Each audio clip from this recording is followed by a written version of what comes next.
Uh-oh, we gotta change some things. I just saw this. Also, I just set this up because I wanted to come in and play, talk to people about what I've been thinking, talk to people about things I've been interested in, but also because I tell people, if you make me branding, I will use it. There have been people who have made me branding that I have not used yet. And so I need to do that. Here we go.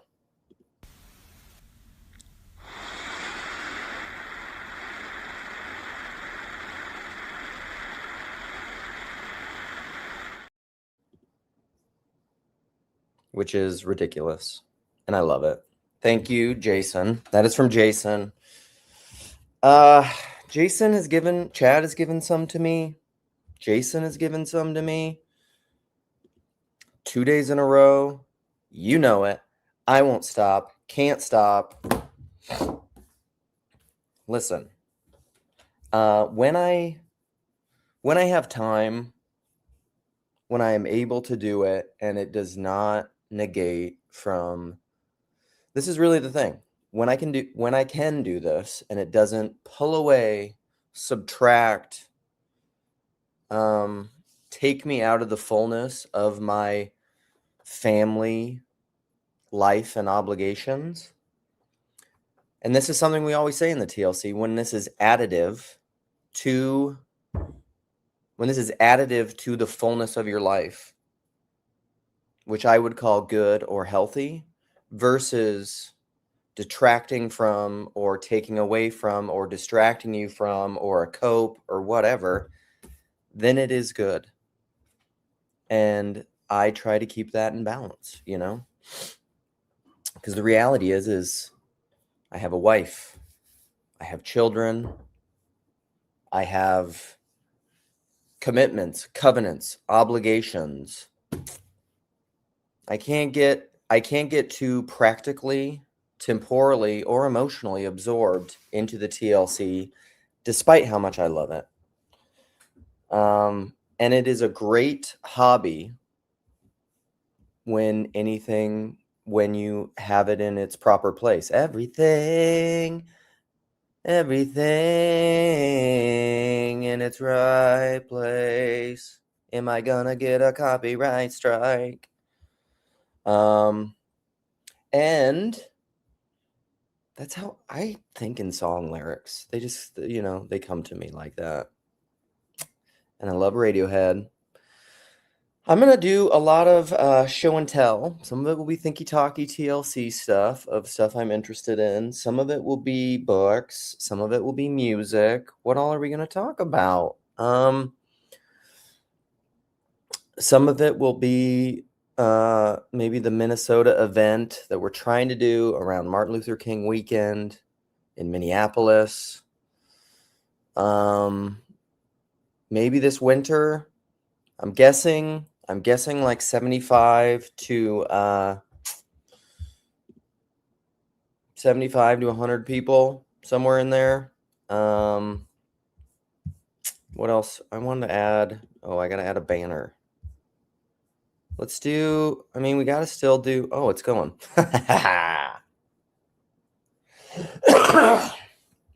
Look at that. I still have this nasty cough, and I'm sorry. My daughter last night at dinner, one of my daughters, my eldest daughter, she is sick all the time. I try to tell her a lot of that. I try to encourage my kids, but also just because I believe this, but also I say this and they just do not have ears to hear it because I'm their father. No prophet is accepted in their hometown or their family. It's kind of how it works. And I try to talk about like gut biome stuff and food and health. And if your immune system is wrecked all the time, it might be because you're eating a lot of garbage, which they don't want to hear.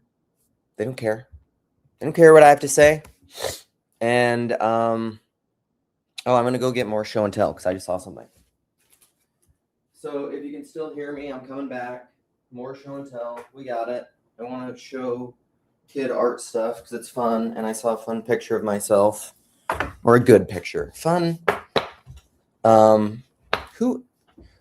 Burn Power, who I do not think watches my channel at all, the anadromist, who lives in Tbilisi, Georgia. I don't know if Mark and Burn know each other, but him and Paul had a video a long time ago, which is stuck in my craw, but positively.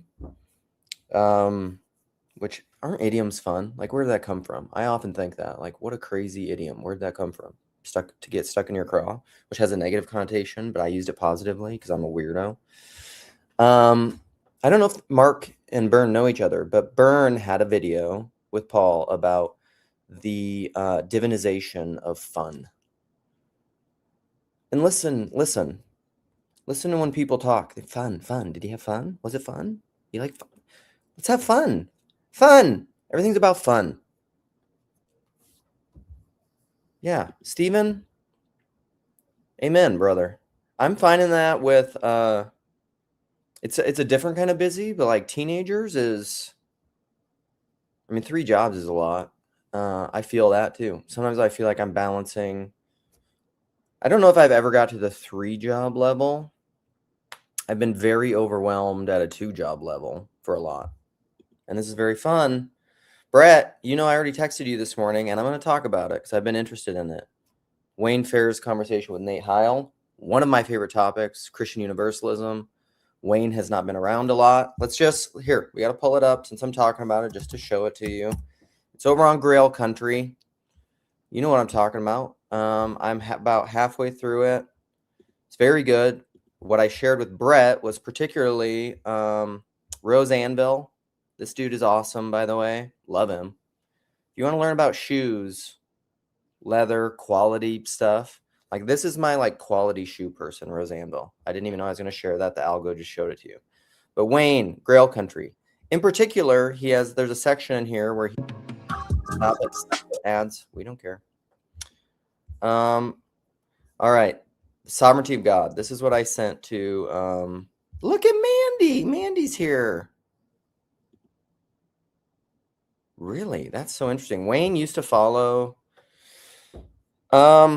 he's definitely Grail Country adjacent because he's a Universalist. But he used to follow my stuff quite a bit. I haven't seen him in my comments for quite a while, but he's phenomenal.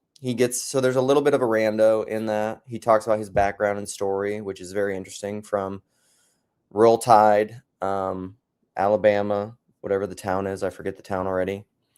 He's a 71-year-old guy, pastor. I mean, he's just interesting. He'd been a pastor for a long time. Was raised Southern Baptist. Got married pretty young. He's been married for 50 years. He's 71, been married 50 years. Or 51 years, maybe. I can't remember. It's fantastic. He's just such a sweet, genteel, Southern accent, Southern gentleman who's very passionate about this topic and speaks about it really well. Like, he's one of those people, obviously, I like this topic. And it's very much like Karen Wong. I mean, because everything's this way. I actually heard Rogan say something like this the other day. What is one thing you've studied so much, either intellectually or it could be like pottery or something, that you realize there's no bottom? Because you know why? Because everything's an icon. Everything's iconic. Also, that's something I want to talk about. I should write notes as I talk because I remember things. I've already forgotten things. Grim made a comment that I want to address because I don't agree with it, and we have to make sure everything's above board. And I have to correct everything that's wrong. If we don't all correct everything that's wrong, what's going to happen? If you're not correcting people when they're wrong, what could happen? Like the sky might fall. You know what I'm talking about? Look at who's here.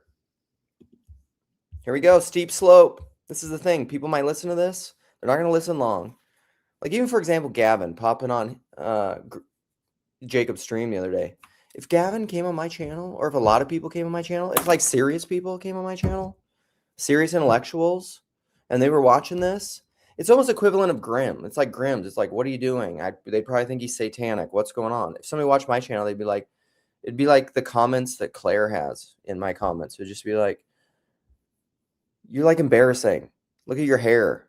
And you're meowing like a cat. Well, you know what? It's a feature, not a bug. It's intentional. Because it keeps out the riffraff. The people who are so serious that they can't look low enough to see God. Who don't want to become like little children.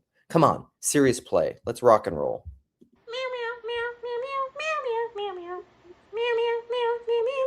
It's a sexy cat.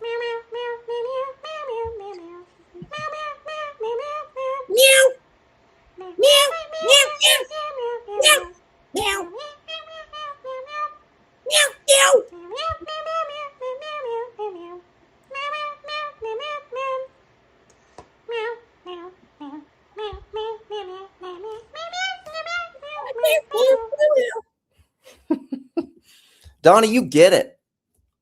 You get it. And this is the thing too, like that's a part of the YouTube, Christian YouTube prophylatic thing. I'm of two minds. Like I get it. There's nothing wrong with that's another thing I gotta talk about. Grim. Okay, sorry. I'm remembering Grim's comment. See, I talk and I'm kind of having a conversation with myself. It's like Walt Whitman, you know? Like what does he say? We have what is the Walt Whitman quote about infinite people within you? I contain multitudes. That's it. Yeah. There's many voices in my head. Consciousness Congress. Paul talks about this. When I'm talking, then I think of something else. There's a different part of my mind that's just like, oh yeah, see how it connects to this? When I talk about anything, I'm talking about everything. And someone who is highly intuitive, who sees a lot of pattern recognition, seems like they're manic to someone who doesn't see all those patterns. Whatever. That's a gift from God. Everything is a gift if you receive it as a gift. If you judge me, I learned this a lot.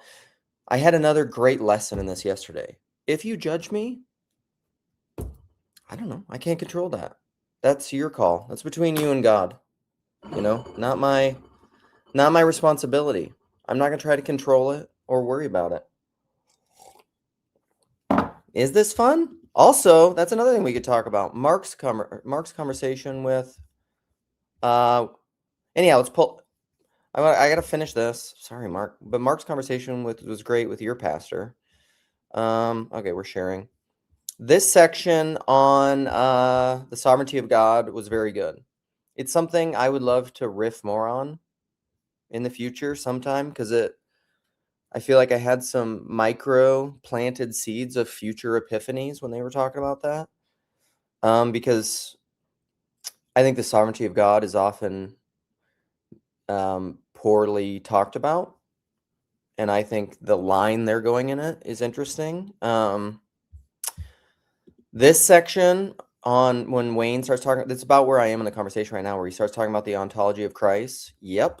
And it reminds me of this quote of mine, which is every meaningful intellectual conversation, and I specifically say intellectual, is about the nature of the God-man relation. So every meaningful propositional conversation, ultimately, I think, when you go all the way down the infinite regress, is about the nature of the God-man relation. All right, let's go here. YouTube. Let's go back. Where's Mark? See, look at this is my top people right now. Grim, Chris, Paul, Chad. Am I driving? Brett, Rigel, Marky Parker, Ethan. Ethan's been taking some breaks. Clara, because she's been around recently. Inside Incorporated, Afriel, Federecci. I don't know how they organize this. I need to finish the scrollers thing. Mark S. Look at here you are. There it is. Mark S's channel at marks.-ry7bm. Good Lord. Go subscribe right now or else you'll never find it. Or come back and find this later. That's a doozy. That's a doozy of a handle. But this conversation was fantastic. I particularly liked the section in it where they spoke about number one, I love this dude, Preacherman Sage, because like there's part of me that loves preachers. Okay, I got a Grimm's comment. What else was I supposed to talk about? Shoot, I moved on from it so fast I forgot. I still need to do the show and tell stuff. But he reminds me of Mitch's audio about Mitch's audio, Noah Gunderson, and loving your inheritance, your spiritual inheritance.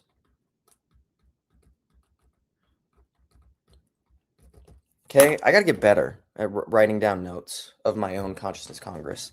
But what I loved about this conversation was, one thing I love about preachers, at least preachers that are genuine, when their preaching is just coming out of just like my cup overflows, I'm so passionate and in love with this topic.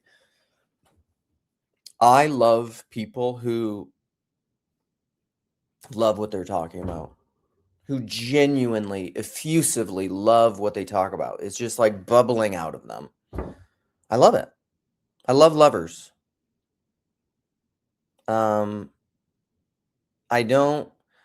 There's also, I mean, that can also be a prophylatic fake thing, which sometimes I guess, psychopaths or like narcissists maybe do that consciously, which is terrifying. I don't think there's a lot of those people, though, thank God. I do think there are people who use that unconsciously in a manipulative way, which I don't really like either. But this dude seemed like a real McCoy, the old genuine thing. And when they spoke about, there's a section in there. I'm going to pull it up. Pull it up! Sorry, I'm going to wake up my son yelling like that because everyone's still asleep here. This comment, because they talked, this is one thing I didn't quite like because, and it's very related actually to the salvation conversations, like who is saved that we've been talking about recently, and Orthodox understandings versus Protestant understandings. This comment is super related to another conversation, which I will just talk about. I'm not going to pull it up because there's too many things to pull up.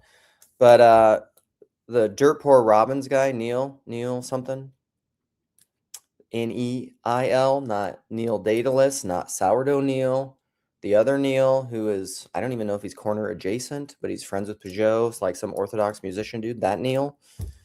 And then Peugeot and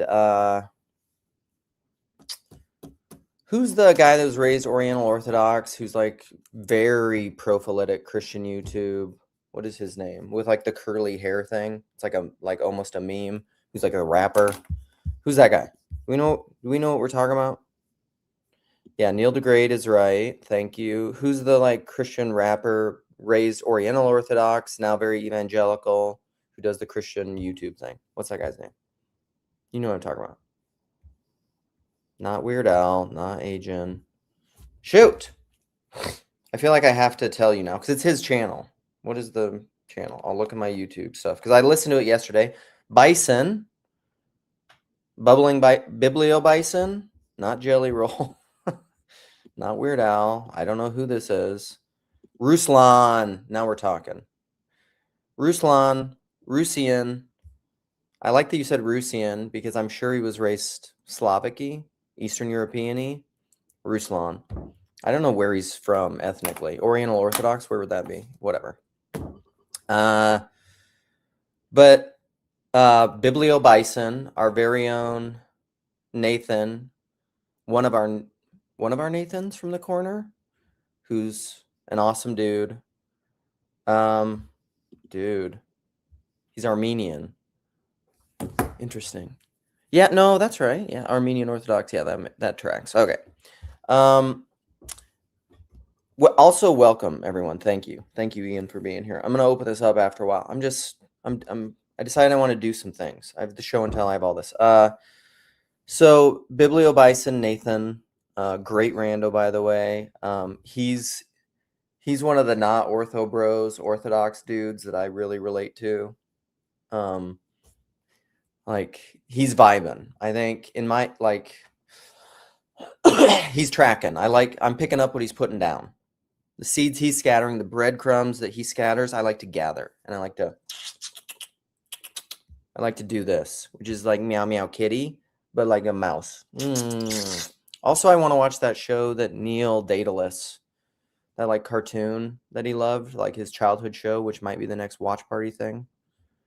I don't get what it was. Yeah, he was. See? Here's the thing though. If he was raised Oriental Orthodox, is it like the inverse of me?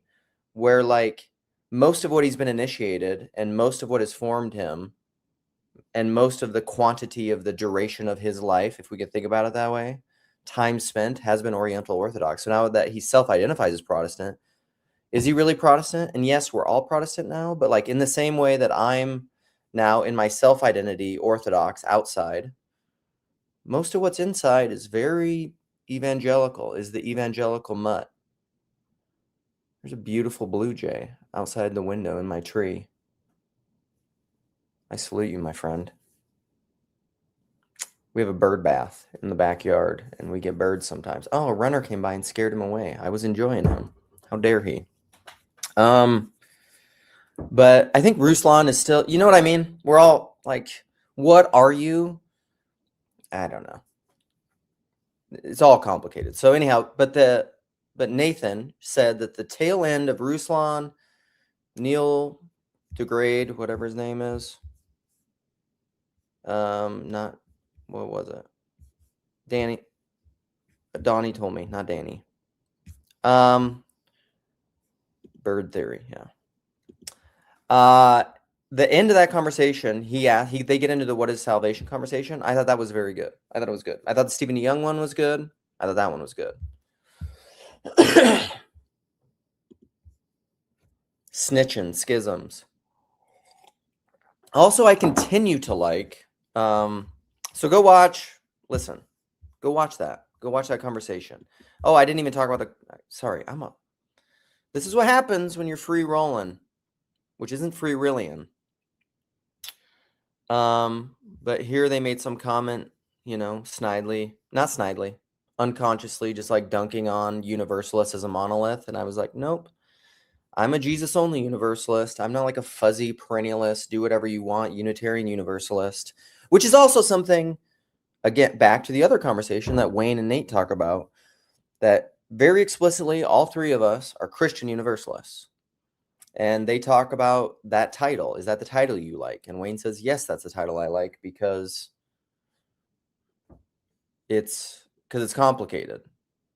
And I like that part of the conversation too, because I think it's true. Sometimes he likes to call himself a historic Christian Universalist. But like, as with all this stuff, it always is like, what do you mean by that? What's the other conversation I like? Yeah, this one. This one I thought was fascinating because this is like the heart of a lot of stuff that I like, seeing and not seeing, Barfield, the nature of perception and salience. But he quotes this verse, the pastor, and he says, pray that you be strengthened with power through his spirit in your inner being, which is from Ephesians. And then he said, I never heard it. I'm not saying pastors didn't preach it, but I didn't hear it. And I said, when the student is ready, the teacher will appear. And meaning cannot be conveyed. It can only be awakened. Like, that's an example of that thing. That's why I always talk about those things, is because what you see in here depends a lot upon where you're standing. It also depends upon the kind of person you are. And what that should do is give you humility and a capacity for repentance and always viewing things as icons. Because unless you do that, you cannot repent. And if you cannot repent, you can also not forgive. Which gets us to Grimm's comment. All right, let's go find it. Where Grimm made a sassy comment to me. This one. Okay, let's get into it. Why can't we zoom in more? What is going on? Do I have to like go to the thing? Fine. So I was talking about this. I kind of want to schedule a live stream to continue the conversation about who is saved and the nature of salvation, which we will probably get into if I open this up. I continue listening to follow-up analyses, and there are so many assumptions and so much talking past one another, which also happens when I do it, so I can't cast stones. And I think that's inherent to the nature of what you see in here. Like, what are you going to do? That's just how things work. And then Grimm said, I think No, it's not this one. I think God decides on a case, but never mind. It's the wrong comment. Okay. So stupid. Why am I so stupid? Where's your other comment, Graham? Shucks. Shucks diddly shucks. Now I can't even find it. It was about forgiveness. Okay, here we go. I'm not going to do that. That's bad. That's bad internet hygiene. Just searching for things, not knowing what you're doing. And Graham, again, I don't think, I mean, even though your comment was sassy, I don't think ultimately we disagree, because this is what I would say. This is how I'll lay it out. I've been thinking recently, and I think it's true, and then we'll do some more show and tell, and then I'll probably open it up, because that's enough. You know, it's enough.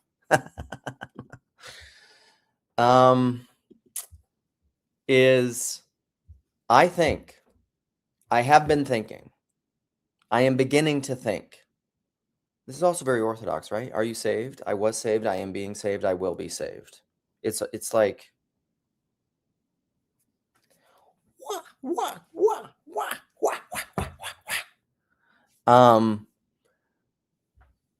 it is I think the unforgivable sin, I think the Peugeot, Neil, Dirtpro Robbins, Ruslan, Curly Ruslan, I think they talk about this a little bit. The unforgivable sin, the easiest way to say it is the unforgivable sin, and then maybe this is what Graham is getting at. The unforgivable sin is unforgiveness. Is the state of being an unforgiving person. It's like, because if you do not forgive others their sins, you will not be forgiven your sins. That's it. So like, that is the unforgivable sin, because it really is this, like, this simple. Why can I lay it out? So like, this is what salvation is: to become one who forgives. That's the, like, banner. The banner over me is love. His banner over me is love. That's common domain. Don't come after me, YouTube. You can't. The banner over this is salvation. To be saved is to become one who forgives. Because to become one who forgives, follow my dog walking logic here. Because to become one who forgives is to be divine. Because what is that saying? Because to forgive divine. You know what I'm talking about? Dude, my evangelical street cred cannot be checked. Okay? Don't come at me. Don't come at me. If you think I don't know Big Eva, evangelicalism, how it is to be raised things, which means I got to come back to the Mitch thing too. I know the songs. I know the verses. I know the spirit. I've been there. I've been around. I've been everywhere, man. Across the desert, square man, breathe the mountain, air man. This is also something I thought about, is like, do I care if I get copyrighted striked? I'm not planning on making money on this. You know what my plan is? To have fun. Because fun is fun.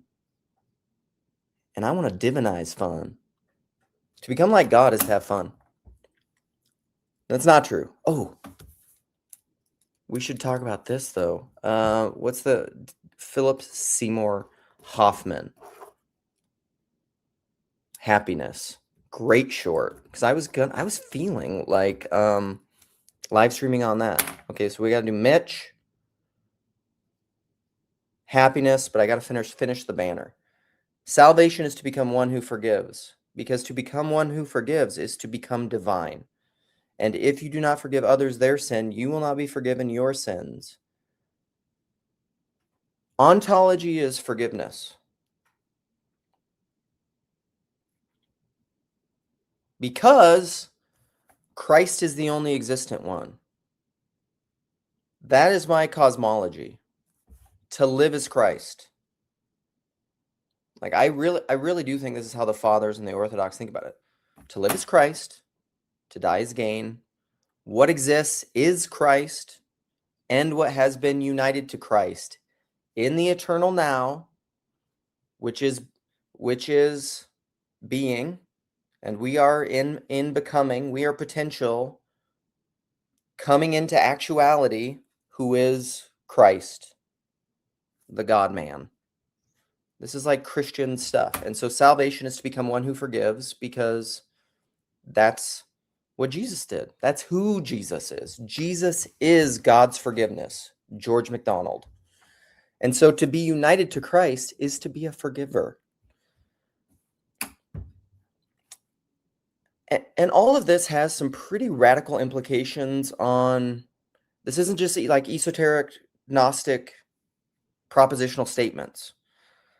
Like the thing, and this is why I'll often say, and I was saying to my poor parents who, one of the gifts they've been given is me as their child, and they have to learn in the same way that you guys learn who watch this, like, what the hell is he talking about?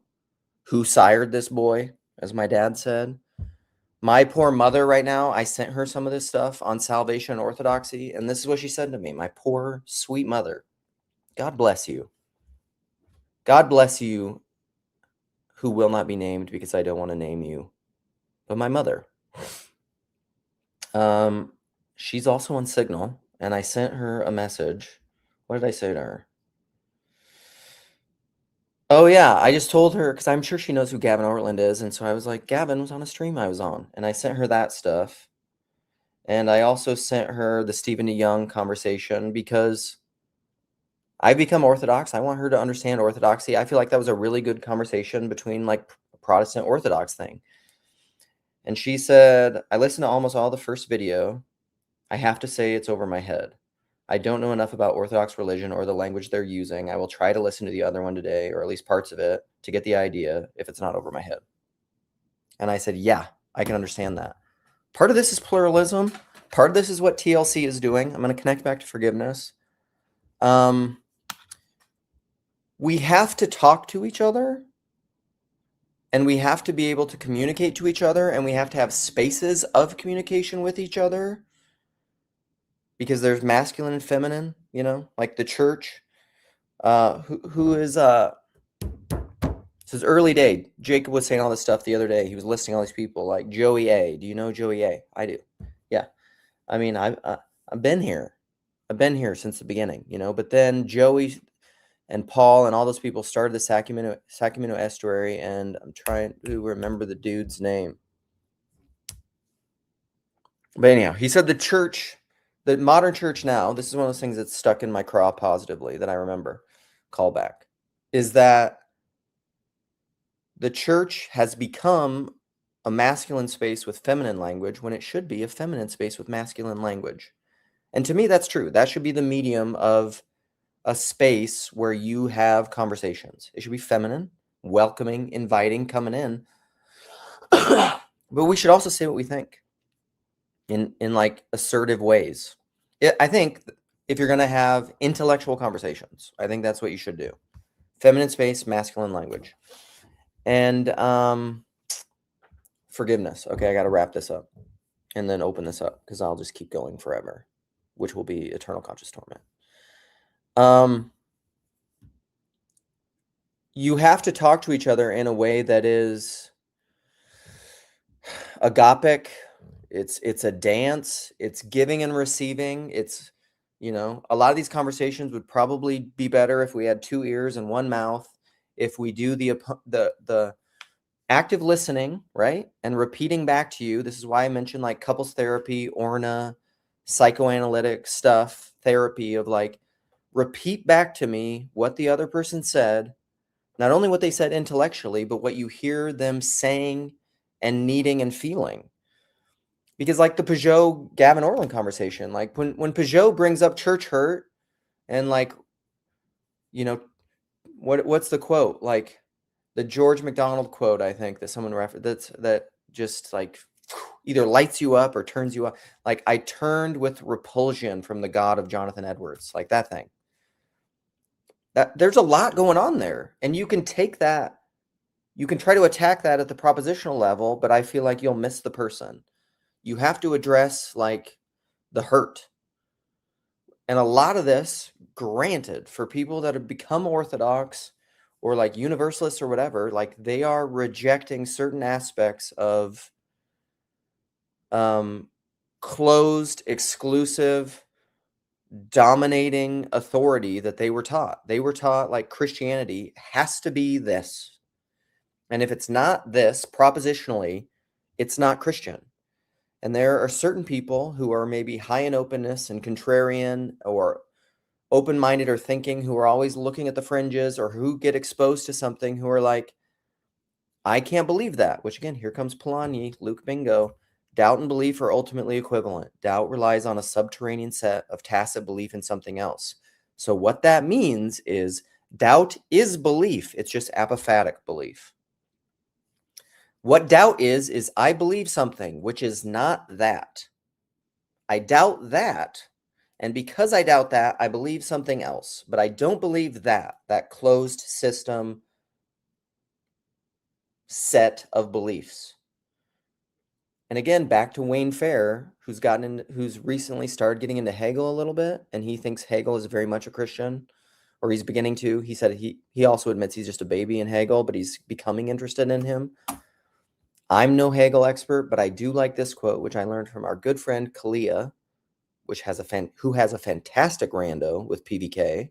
Oh, that's something else I want to talk about. Kalia and my last live stream. That's one of the things I lost, one of the threads. But Kalia's rando is fantastic, but this is a Hegel quote that Kalia always says, which is, to know the limit as the limit is to already be beyond the limit. Okay? To know the limit as the limit is to already be beyond the limit. I am not engaging with any comments. I will come back to them once I open this up. See? See? We have diversity of opinion already. And I'm okay with that. I'm okay with that. Good morning, everyone. So, to know the limit, here's the thing. I don't know Hegel in its totality. I'm also a baby with Hegel, but I do love this quote. To know the limit as the limit is to already be beyond the limit. With that, let me try to explain that. How I see that. How I understand that. If you have a set of things, like this is math logic, right? 1 through 10 is a set, right? So that's the limit. There's a lower limit and an upper limit, 1 and 10. That's a set. What Hegel is saying is to know the limit as the limit is to already be outside the limit. This is monism, dualism, Trinitarianism. So like 1 through 10 is a set. It's a monad of a kind. But there are rings within rings, right? Because there's 1 through 10 within the monad, right? Russian nesting dolls. And like this is to say something at the highest is to also say something as the lowest. To be the most profound you can be is to also be the most simple you can be, which is what Jesus was rolling with all the time. And so like it's also like to become like little children. It's also to be a poet. So like some of this is abstruse, but it's also like very basic. We know this. 1 through 10. You know 1 through 10. If you know 1 through 10, you are outside of 1 through 10. So that all-enclosing system, that Ouroboros, right? The snake eating its tail, the closed system. If you are outside of that, you have to be outside of it to see it. If you were in it, you wouldn't. Is there more than 10? Is there less than 1? I don't know. I'm inside it. I can't see it. But if you are outside it, if you know the limit as the limit, you're already outside the limit. So anytime you make an absolutizing statement about something, you're already outside that. Welcome to being human. And also divine. Okay, let's finish some of this stuff up and open it up. Mitch. Mitch sent a long audio to a group about essentially, we're going to get back into some music here too. Essentially about, also I want to just gush on Rigel streams. God, that guy's awesome. Okay.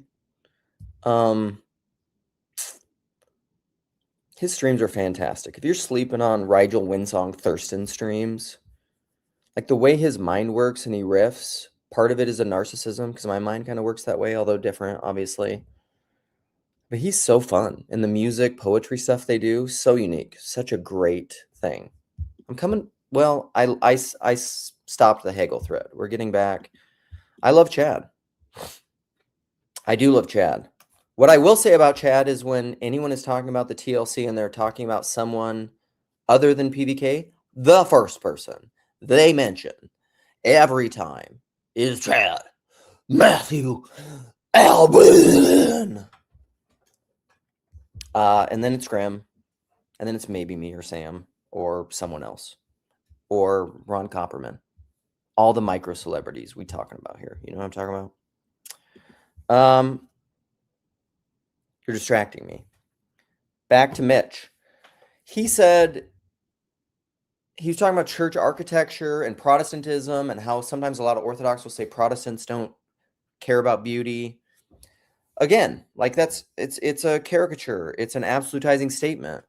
I mean, it's true in general, but is it true in particular? I don't know. Nothing exists in general. It only ever exists particular. So like whenever we make generalizing statements that never, you're observing patterns, but then you always have to take that pattern down. When you incarnate that pattern, you're always dealing with a particularity that has context.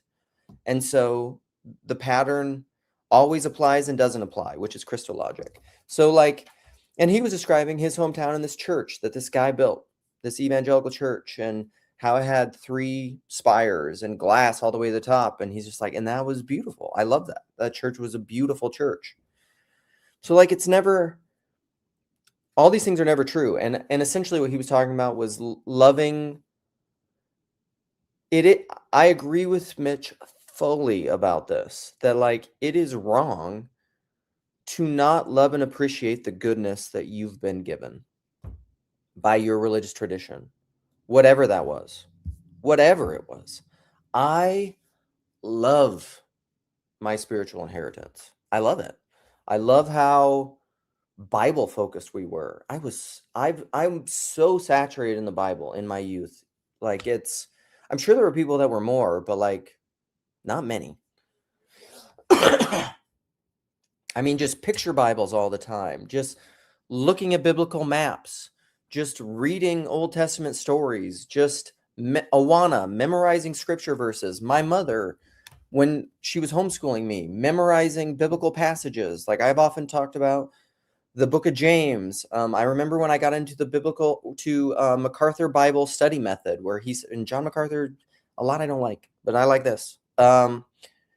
He said there's 2 modes of Bible reading that are really helpful. Like one of them is like read an entire book.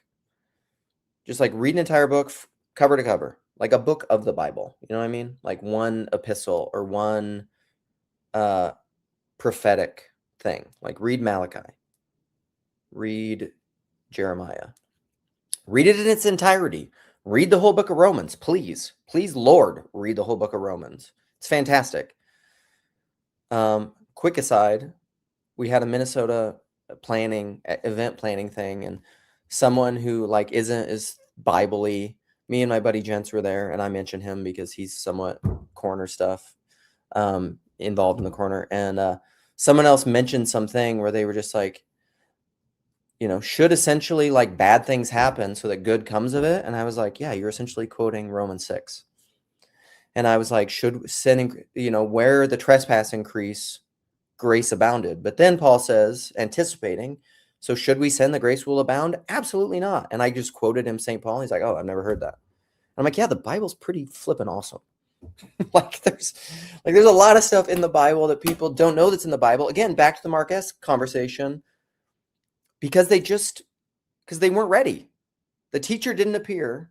They weren't ready to receive with meekness the implanted word, James, because they didn't have ears to hear it yet, because it wasn't perspicuous to them. And if the Bible is an icon that is like basic information before leaving Earth, like if it is a gift that our spiritual inheritance has given us for what's the verse? The scriptures are profitable for teaching, correction, reproof, and training in all righteousness, whatever. Timothy. Like, I believe that, but there's a lot in there. And like, sometimes when you start talking to people from other Christian traditions or even Jews, you learn that, wow, there's a lot I didn't know about the Bible. And there's a lot I didn't see because my value hierarchies were changing. And then that changes your salience landscapes. And then you see different things because everything is an icon. Because what have you studied so much that you've realized there's no bottom? There could be infinite things. It could just be one book of the Bible. And all of a sudden you look at it a lot and you're like, holy cow, I had no idea that was in there. Again, the Mark S. conversation, because they discovered, oh, wait, the God of your own understanding is in the Bible. And someone will tell you, oh, that's not biblical. When like we're biblical. We only believe biblical things. That's not biblical. Guess what? It might be. And maybe you just don't see it. Like maybe universalism. I just say that, I tease. I just say that to trigger you. But also it's maybe true. And if you're not open to the truth outside the truth you currently apprehend, you can't intellectually repent. And if you don't have conversations with people that are able to do active listening and receive gifts they're offering you, then you can't get gifts from God. And maybe you can't forgive. And maybe you're committing, at least now, but hopefully you can repent of the sin of the blasphemy of the Holy Spirit, because you can't hear his voice, because when he breathes into your ear holes, you can't, your ears aren't attuned. Those little bony instruments aren't tuned. You need someone to come in. Maybe you need someone to yell in your ear or smack you upside the head so that your ear instruments can get attuned to listen with the sound of the wind. What is the Pocahontas song? You know what I'm talking about? Okay. Listen with the sound. How's it go? Who knows Pocahontas? It's a cool song.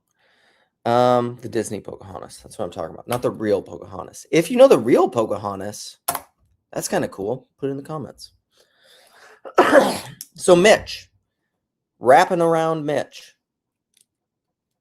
I don't know that worked. And we're going to get back to show and tell, and then we're going to open it up. Can I talk for an hour without opening it up? Paint with all the colors of the wind. If I sing off key enough, will I get copyright strike? Like, okay, these are all thank you guys. Also, this is true. Also, be nice, Phlebas. I didn't even see your comment. I'm not even going to go back and look. Because I know you're trying to hurt me. That's called the anti-star man.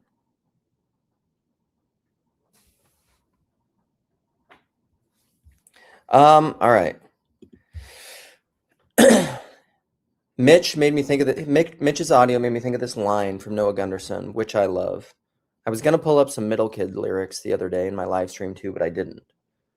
Because I also like the Middle Kids a lot, particularly one album. But there's a Noah Gunderson song. Noah Gunderson is kind of like I first heard this term from Derek Webb, who's a big part of my history. And, but like working class musician. Noah Gunderson is very much a working class musician. He's like an indie artist. He almost gave it up for a while and was working construction. But I think he's my favorite artist. Like, I love him. I love all of his music. I'm like all of it. I'm like the nerd at his concert, and his last concert that I saw in St. Paul was fantastic. But my wife and my son, who are also fans, didn't like the concert as much because he didn't play like all the hits. Like, he played a lot of songs most of his fans wouldn't know, and they changed some of the stuff a little bit. And I was just like, woo, let's go. I was Ric Flairing it. I was pumped. And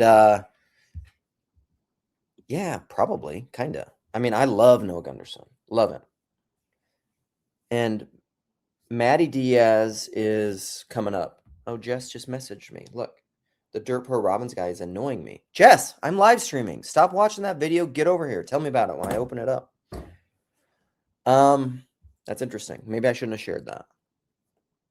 I think Jess will be okay with it. But Noah Gunderson has a lyric. He has a couple songs. He has 2 songs. I'm pretty sure only 2 songs that I know of. And I'm a super fan, so I should know this. Where he does duets with Phoebe Bridgers, who I also like. Phoebe Bridgers has a crazy voice. And I just tend to like a lot of her music because I like sad boy music. And, I like music from people who just feel so deeply. Like they just feel, I'm an Enneagram 4. They just feel the world so deeply that they're just like, I'm going to explode. Either in passion or weeping or joy. It's just like emotion. Just emotion in your face. And he has a song called The Killer and the Sound. Let's pull it up. Jamie, pull it up. I'm my own Jamie. Who's going to be my Jamie? Grim has an Ezra. Who wants to be my Ezra? When will someone love me like Neil loves Chad and Ezra loves Grim? Huh? When's it going to happen? If you want to volunteer for it, please. Somebody love me. Somebody love me, please. Steep slope. Again, see? If that's too silly for you, swipe on, swipe left. You're not ready. The student isn't ready for the gift I'm giving you, whatever. Get your butts out here. Look, Skankenstein, August 7th through 9th, Pacific Northwest Pilgrimage. Get out there.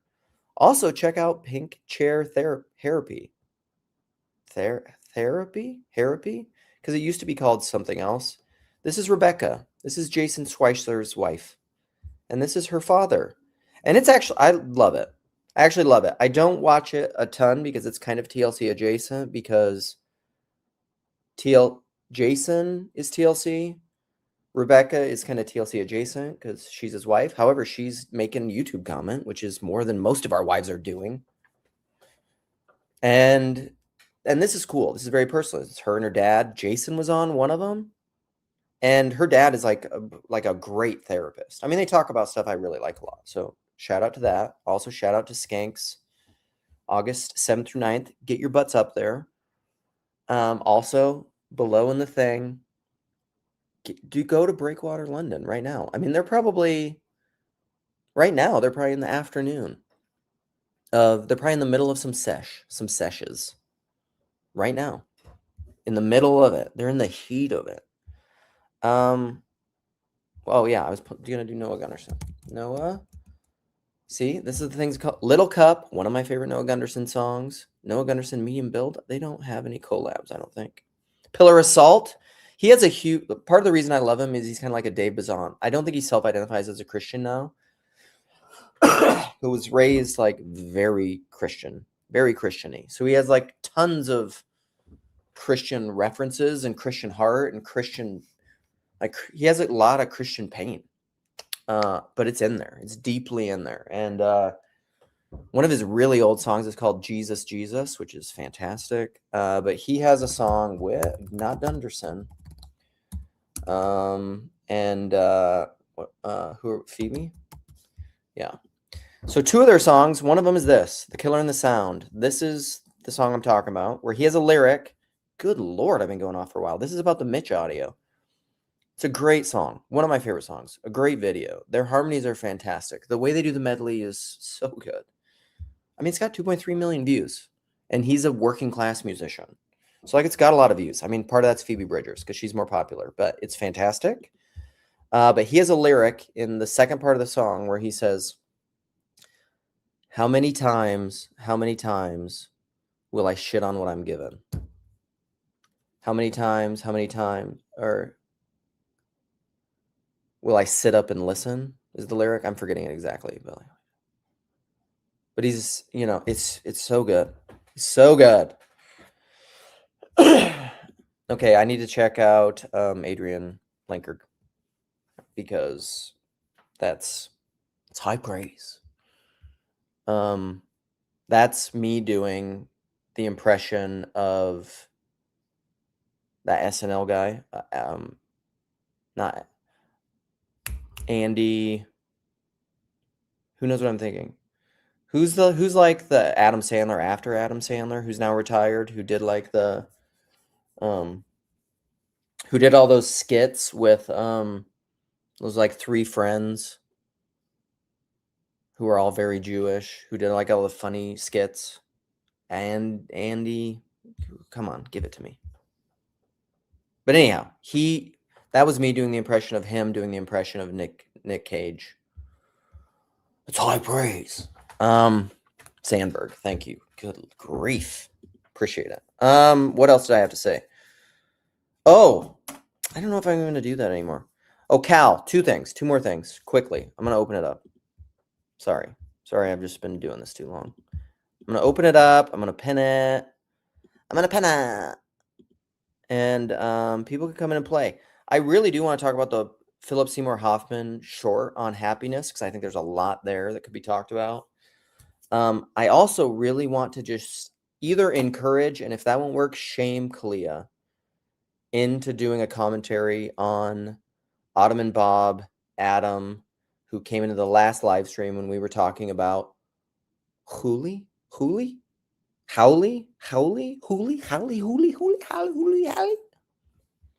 All right.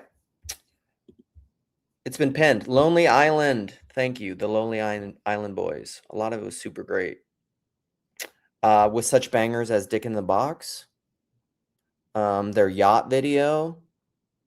What are some... God, they had some good ones. I really liked it. What are some of the Lonely Island things? I should pull some of them up, but first I gotta pin my thing. I gotta pin my thing, kid. Shut up. God. This is what, if that's what you hear when you're listening to me, is just like, gosh, shut up. That's what I hear when I hear myself. Somebody shut him up, please. God. Let a lightning strike. Just shut that guy up. All right, Ron. Rockin' chair, Ron. What up, buddy? Lord, we pray lightning upon who? What? Myself. Oh, no, me first. Oh, I forgot. I didn't do these things. This is also show and tell. This is some more art from one of my daughters, which is like a turtle thing, which like when she talks about how she made it, it's like a tracing thing. So she like traced over, and you can see like kind of in the corner. So it was like layering over and tracing and tracing and tracing and tracing and tracing and building it up. So it wasn't just like one thing. And so you had to like match it all up. It took a really long time, but I don't know. I love it. This little turtle. That's cool, dude. And then this is the other thing I saw. This is me. Man, I guess this would have been, my son was just like a baby. My son was like a year, maybe less than a year old when I took this. So this would have been like 17 years ago. But this is me climbing a vine. See it? Oh, dude, I'm on my phone, but let me try to blow. Check it out later. Oh, yeah. Check it out later. I got it. All right. Cool. That's that. I'm done. What's up with you? I'm done with all my rambling and show and tell. No, dude, I just enjoyed listening to you. It was like leaves falling off a tree, just thoughts cutting in the wind, blowing them around them. But you know what's funny? Over the years of listening to you, and at first I'm like, what the hell is this guy talking about? You know, like, but then I'm seeing a thread, you know, I'm learning.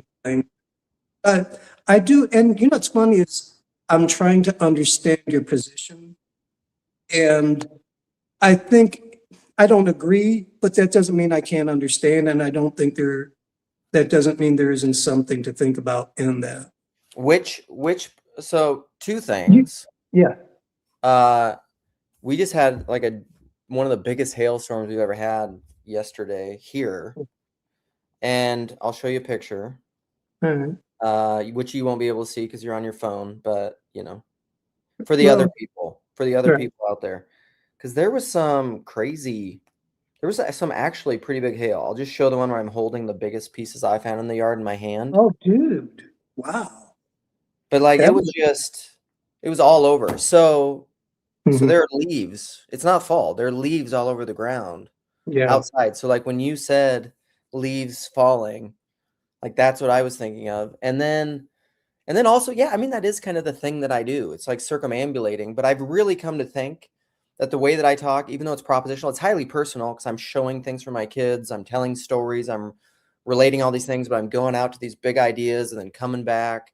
But it's like it really is like an impressionist painting, or it's like it's why I talk about mosaic vision. It's like a chaotic mosaic, but it's like a Terrence Malick film. Like if you watch a Terrence Malick film and you're like, and you try to follow it linearly in like a narrative arc of like what's happening, what is the plot? Go watch Tree of Life and say, what is the plot? You will hate the film and you won't actually understand it. Right. That's how I live stream. No, I got that. Yeah, no, I just sit back and I watch. got that.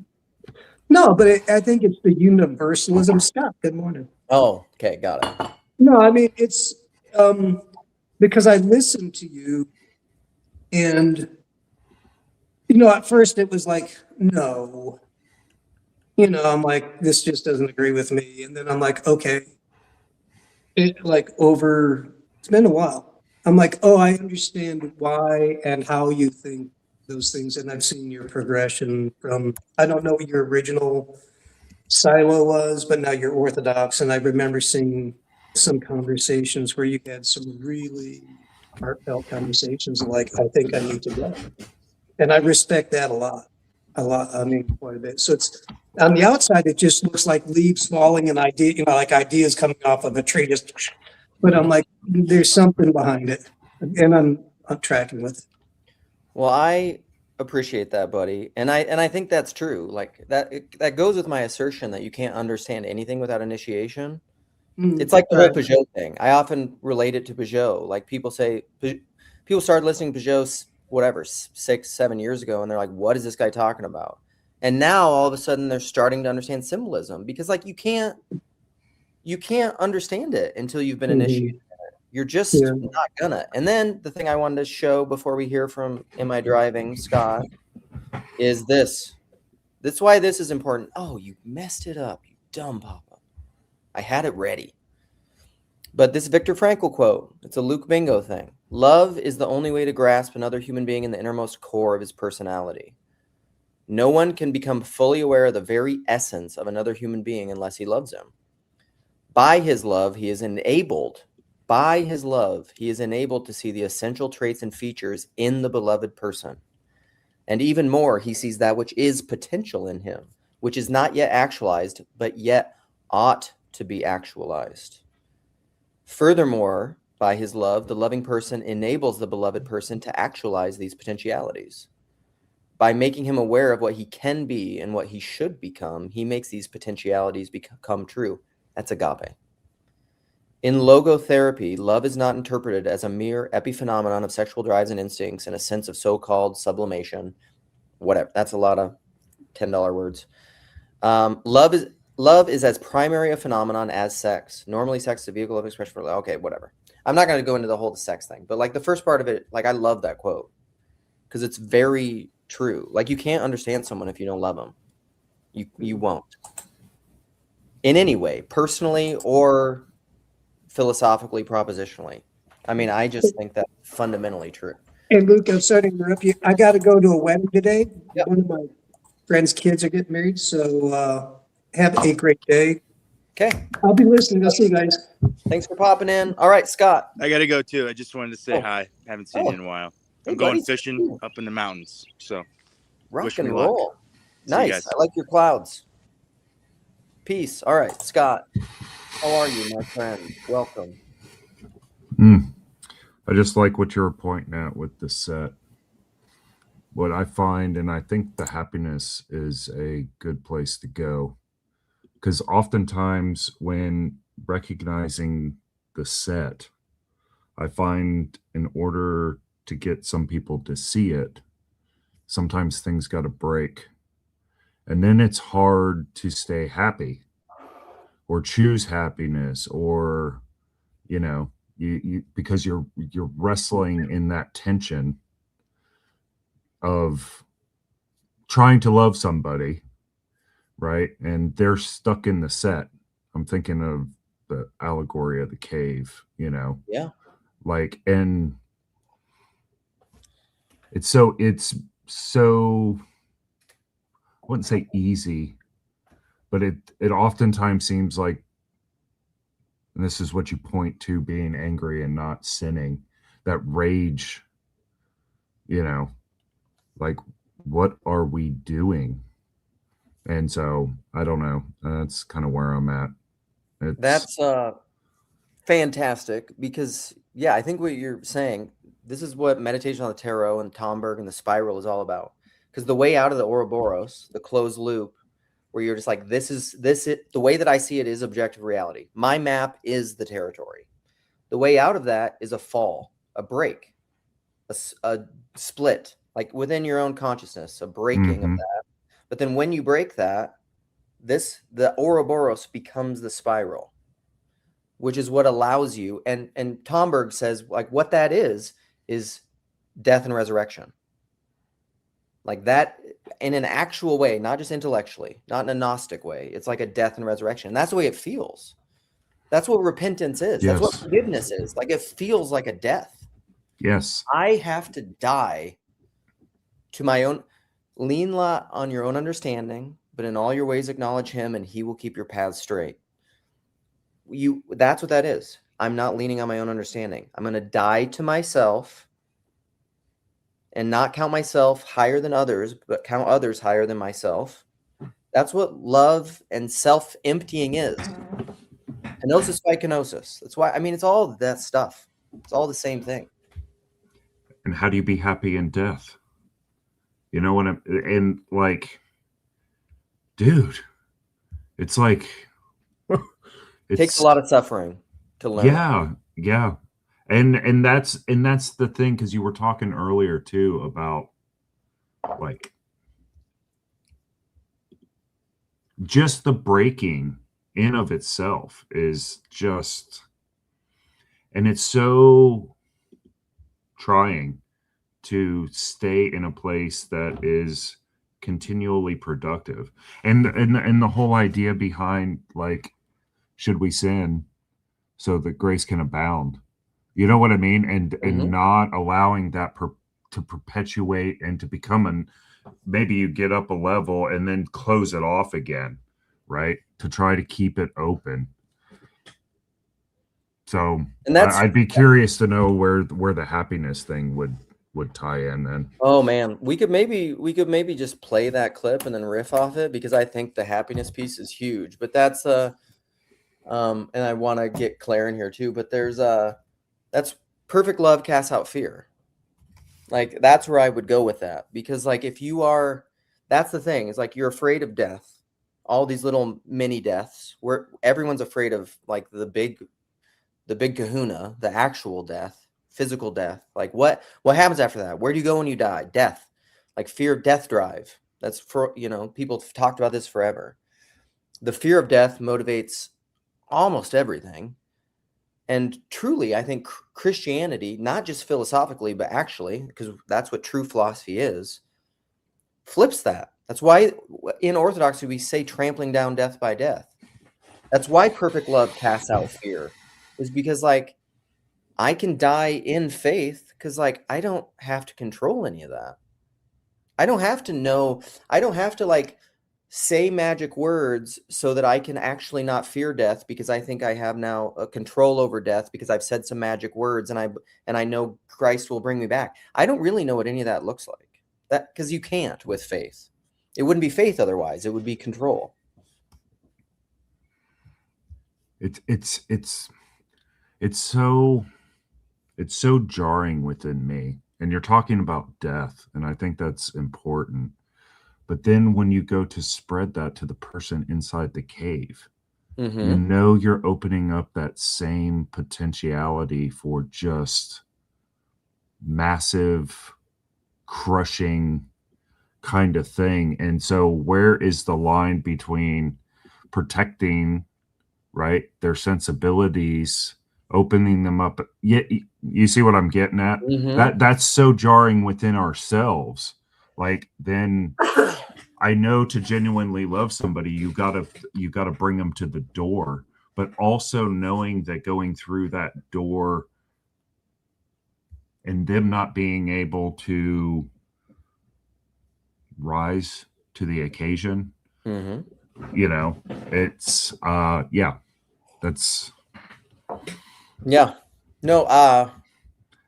It's and then what if it crushes them and you're the one that let them through the door or let them to the door? That's why I don't. Yes, I want to get Claire in here too, but that's why All I think right. no. You're fine. But I just think this is why we can't. This is why I'm increasingly of the conviction that it's not loving to give someone a gift they don't want or they're not capable of receiving. It's like tying a millstone around someone's neck and asking them to run a marathon. Like why is that a good thing? It's and this really relates to a lot of what Peugeot's been saying and all this salvation stuff. It's just like work out your salvation with fear and trembling. Like other people obviously love other people and help them in as much as you can and pray for the salvation of everyone. But like, it's not my job to police you or to tell you what to do or anything. I mean, obviously, like in love, in that Viktor Frankl quote, like obviously I want the latent potentialities for your good that are present in you to come to fruition. And so I should try to foster that as much as I can.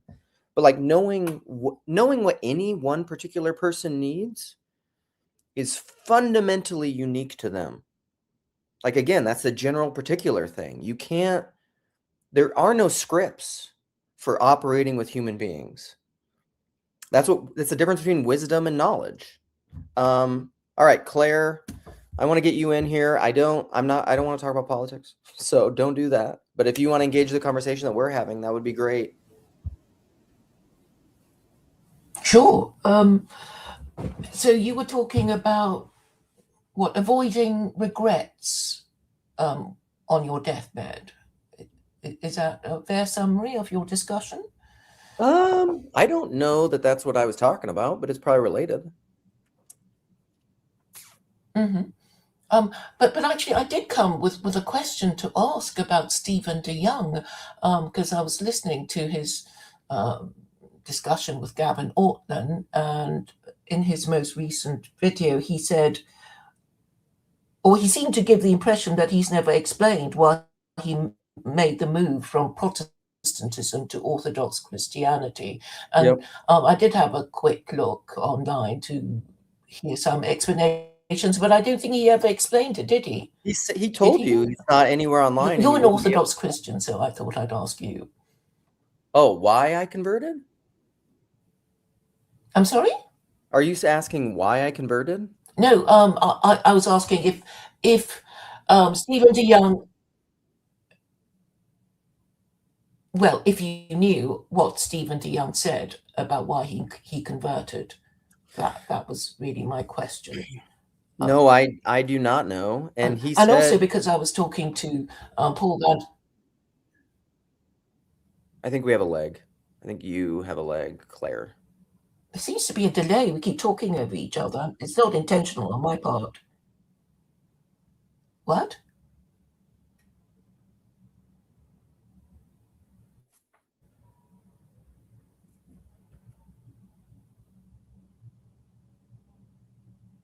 This is where I'm trying to let you talk, Claire, but you're not talking. You definitely have a delay. Is it my turn to talk? Yeah. So maybe you didn't hear my question. My question again is, does anybody know if Stephen DeYoung actually said why he converted from Protestantism to Orthodox Christianity? Do you know of a reason, if he did tell it, if he did ever disclose it? Okay, now hopefully you'll be quiet for a while because I will respond. No, not as far as I know. And I think what's interesting is like, maybe you didn't hear it, but in that exact conversation you're talking about, he explicitly says you will not find it anywhere online. He said that yes. So yeah, no, the answer to that is no.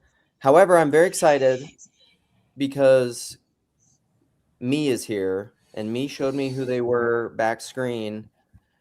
Me, did you watch the my last live stream, and do you want to talk to me about linguistic cool things related to the Hawaiian term haole?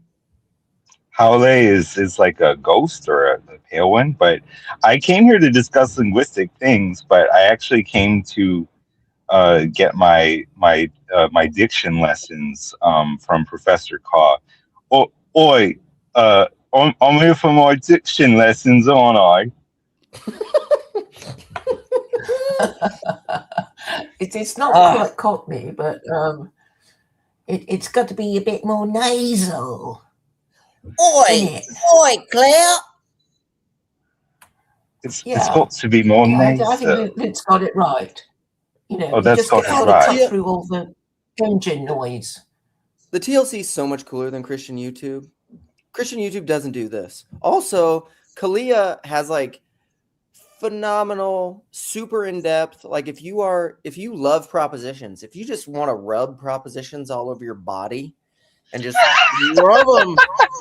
rub them into your skin at a super high level and just black tar heroin propositions straight into your veins and just feel it pulsating. That would making you fall asleep. Yeah. You have bad Wi-Fi too. Anyhow, his channel is phenomenal for that. Converted Philosopher, correct? Wi-Fi. That's really it's all focused. Pay your bills, people. I turned off my Wi-Fi. I don't know why it was on. It's trying to steal the. I'm at the McDonald's purchasing the goy slop. And I want to clarify from last time because I think the notion I said goy slop at McDonald's because the notion that you need to invoke Jewspiracy to explain a phenomenon like McDonald's is truly ridiculous. That's why I like to use the phrase, not because I think it's saying anything clever. Okay, hold on. Okay, what I was saying about Cal though is he really does have like phenomenal stuff. I don't think it's for most people. It's honestly not for me. It's like too high level for me, and it's too just like straight. Yeah, I didn't get any of that either. But could I? It's just I have to go out and I kind of want to get ready and maybe we can complete this conversation. And I was going to go on to say that I spoke to Paul van der Klee yesterday, and he said that Stephen de Young was chasing Jacob to ask him questions about I don't know stuff and I know you had a run-in with Jacob, but I thought it was interesting why he, that Stephen de Young won't say why he converted to Orthodox Christianity, and I'm saying that they're perfectly innocent reasons for converting to Orthodox Christianity because you're disappointed with your own kind of Christianity, which doesn't seem to have done you any good. And I sort of see that if you're North American, your instinct would be to go back to an older kind of Christianity that maybe existed before the founding of your republic, such as Orthodox Christianity. Or Catholicism, which is more based, that kind of idea, and also I don't know if you've heard of Rabbi Tovia Singer, and he said, well, if you hate Israel, you would probably find Orthodox Christianity more attractive because Orthodox Christianity has never recognized Israel, but the Catholic Church reluctantly recognized Israel in 1993. All right, now hopefully you're pausing for a while. I'll just mute you just in case. A few things. So it's interesting to me because I feel like I think all this was addressed. He said explicitly in the thing, he has not spoken about it online. You won't find it anywhere online. Maybe there's something online he's not aware of, but it sounds like he was very intentional to not talk about it anywhere online. And in that same conversation, he also said why, which is related to your second point. He said he very much loves and appreciates his spiritual inheritance, which is what I was talking about earlier with Mitch. In spite of all of the back and forth talking past each other about the nature of who is saved and what is the true church and all of that, it is completely legitimate within Orthodoxy. Peugeot has said this. I will say this. Father DeYoung said this, that God, Reformed people will think of it as common grace, but it's just like, obviously God is blessing people and using all sorts of things to call people to himself in and outside of the explicit, visible, tangible body of the church, obviously. And so Father DeYoung would say, I love my parents. I love being raised Christian Reformed. I don't want to hurt them in any way. And so I'm not going to talk about that. That's what he said. He said that explicitly in his conversation, though. And then the third part, like whatever about like turning Orthodox related to Israel, I don't want to talk about, and it had nothing to do with my conversion. I'd like to jump in here real quick. Okay, I actually assumed that your reasons were innocent. Okay, sorry. I'm not trying to silence you, Claire. I'm just muting you because of the leg. And so, well, because it's really hard. We all have to like be quiet for 10, 15 seconds to see if you want to talk. All right, Scott, go ahead. So I think it's interesting because I think it maps to what you were saying. I think in the Christian framework of recognizing the set and being kind of outside of it, it naturally moves to a thing where you've come through the doorway of whatever faith or tradition that you get introduced to as being brought into the world for my side Baptist. But then as you realize that there's a set boundary here and you're trying to understand an infinite God, you're naturally going to move like to try to seek out another set that you've moved into, which causes this kind of churn, we'll say, within Christianity. And as you move further up the spiral of the DNA strand to try to get closer to God, you realize that there's nothing on this side of death that can totally encapsulate this infinite thing. And so you tend to bounce around, but as you're doing that, you're learning the next solution set that also encompassed the solution set that you just came from. So that's kind of how I see this. Yeah, I think that's very, and Mr. Kalia himself is here, to know the limit as the limit is to be beyond the limit.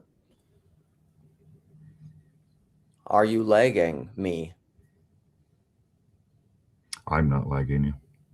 No, not you. I don't know what's going on with Cal. He can unmute himself and hop in if he is, but maybe he's lagging too. I don't know, Cal. Claire, do you have more to say?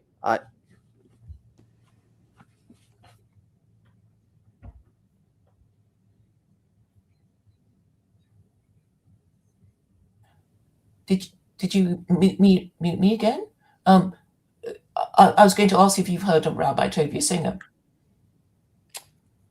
So I've heard the name, but I don't know much about them. No. Okay. Well, he's very interested in Christology and seems to know more than Christians himself. And well, he has a theory anyway that Orthodox Christians or people who convert to Orthodox Christianity do it out of hatred for Israel, because it is a feature of Protestant Christianity that it is pro-Zionist. Okay, Claire. And I'm suggesting there are certain political reasons for choosing one kind of Christianity over another. Okay, listen, I don't want to talk about that. I said when I let you in, I don't want to talk about politics. So none of that. Or I will have to moot or boot. Sorry. If you want to talk about what we were talking about, that's cool. And your lagging is really hard. I'll be off. It's bad. Yeah, thank you. I think it's just, I didn't do that. Again, listen. And also in the comments, whoever, Roger, whatever, Dodger, Esquire, said something like this. Okay, I want to do an administrative thing of like, and whatever. People won't like this. I don't care. Your judgments are on you. Like, I really don't. I'm not responsible for your feelings. If this hurts your feelings, I'm sorry. I'm not sorry. I'm actually sorry, not sorry. But I tried to put someone in timeout, but when I do that in StreamYard, for some reason, it just tells me that I banned them. So that Roger, Dodger, Esquire, whoever that was, I don't know how to undo it either. It just happened. But like they said something like, I'm intentionally being condescending or whatever to Claire.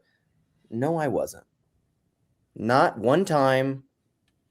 And so like if you're gonna say ridiculous things and be in bad form, again, it's part of my channel. I've listed the rules. I reserve the right to moot and boo, and I've gotten to be a lot more comfortable with it. Moot and boot, moot and boot and boogie. And so it's like, and I'm just going to do it, and I'm going to move on with my life. Because also, if I invest, again, back to what I said way a long time ago, if people on the internet that I know primarily through the internet, and if they are faceless and they haven't broken the fourth wall, which is part of the whole TLC protocol, want to come in and troll and just be ministers of chaos and be accusers and be schismatics, I ain't nobody got time for that. And I'm not going to be like emotionally codependent with a faceless avatar on the internet, because I'm an emotional person and I need to be here for my children and my wife and my family and my community. And so I have to be a little bit stricter about all those kinds of enforcements because I love my family. And if you can't accept that, go elsewhere. The internet's big. Hi, Scott. So what were you going to talk about with happiness? Oh, let's do it. Yeah, since it's just you and me, let's rock and roll, buddy. I want to play this clip. It's not a clip, it's a short. Also, this is Pete Holmes doing Batman, which is hilarious. This is a UFC thing about when Cyril Gane beat Shama, and I don't know. I don't really agree with it. But anyhow, I just want to give everyone that context. Let's watch this, and then I'll just see what you say. How about that? I have thought a lot about this actually in my life lately, to be honest, and gotten nowhere with it in a way that meaning that in my mid 40s or whatever. I just saw this production of Ivanov. I didn't want to see this one with Ethan Hawke. And, oh, was it good? So good. That play is so much about somebody who's saying, I'm not going to be happy and I'm going to make you miserable and I can't seem to get out of this. And, you know, and I'm looking at this guy who's kind of my age, who's similar problems. And I was looking, going, oh, God. And realizing I was thinking the same way that this character was thinking, and how it is still a pursuit of happiness. It is still him struggling to try to find a way out, but it just keeps circling back on itself constantly. The same thought, the same idea, the same action. Just he can't seem to get out of it. You know? And that's what I've been thinking a lot of lately. That there's a period of time in your life where I kind of look back and I think, was I happy or was I just not aware? Mm-hmm. You know what I mean? And it seems like a very basic question, but I really do think that you reach a time where you pull out of that somehow and go, I don't know. I don't know if I was happy or if I wasn't aware. Mm-hmm. And now I'm actually going to think about it. Yeah. And it really does upend a lot of things in your own life and in your own mind. It's like, I don't know what it means to be I really don't know what that means. I don't think. I mean, the only time I can think of right now, and I think I feel happy, because I have to say, I don't even know what that means. And I know you're starting to define it in a way of like pleasure, pertaining to pleasure. I don't, but I would definitely say pleasure is not happiness, because I think I kill pleasure.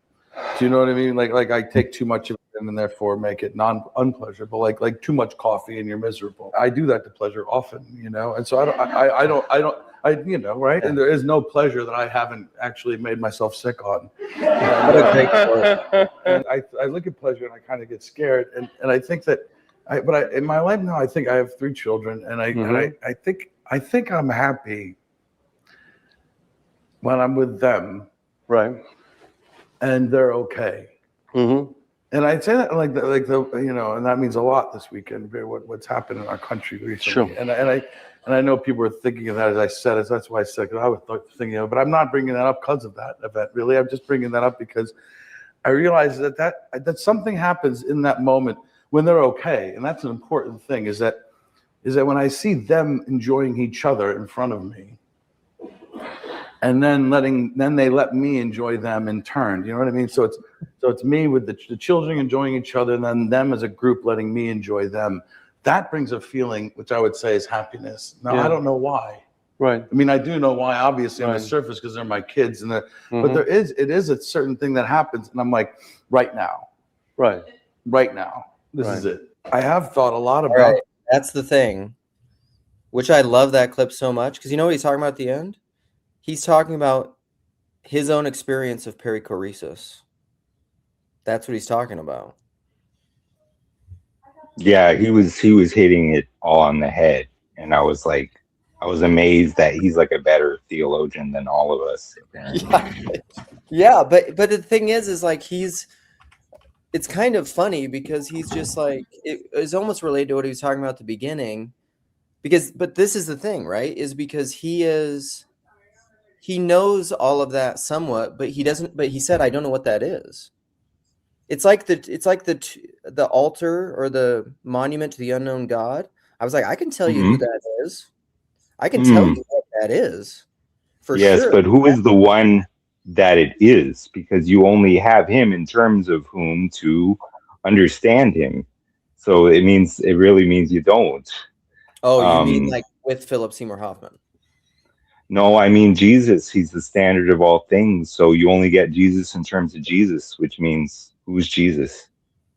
And that's the question, in a certain sense, that reality is continually answering. You know, in the kind of like the dialectical ways that it just keeps evolving. No, it's really cool, because I mean, what you were saying about orthodoxy and the common grace, I mean, it's of course much deeper than that, because there is you cannot have an experience of this world that is not completely saturated, is the wrong word.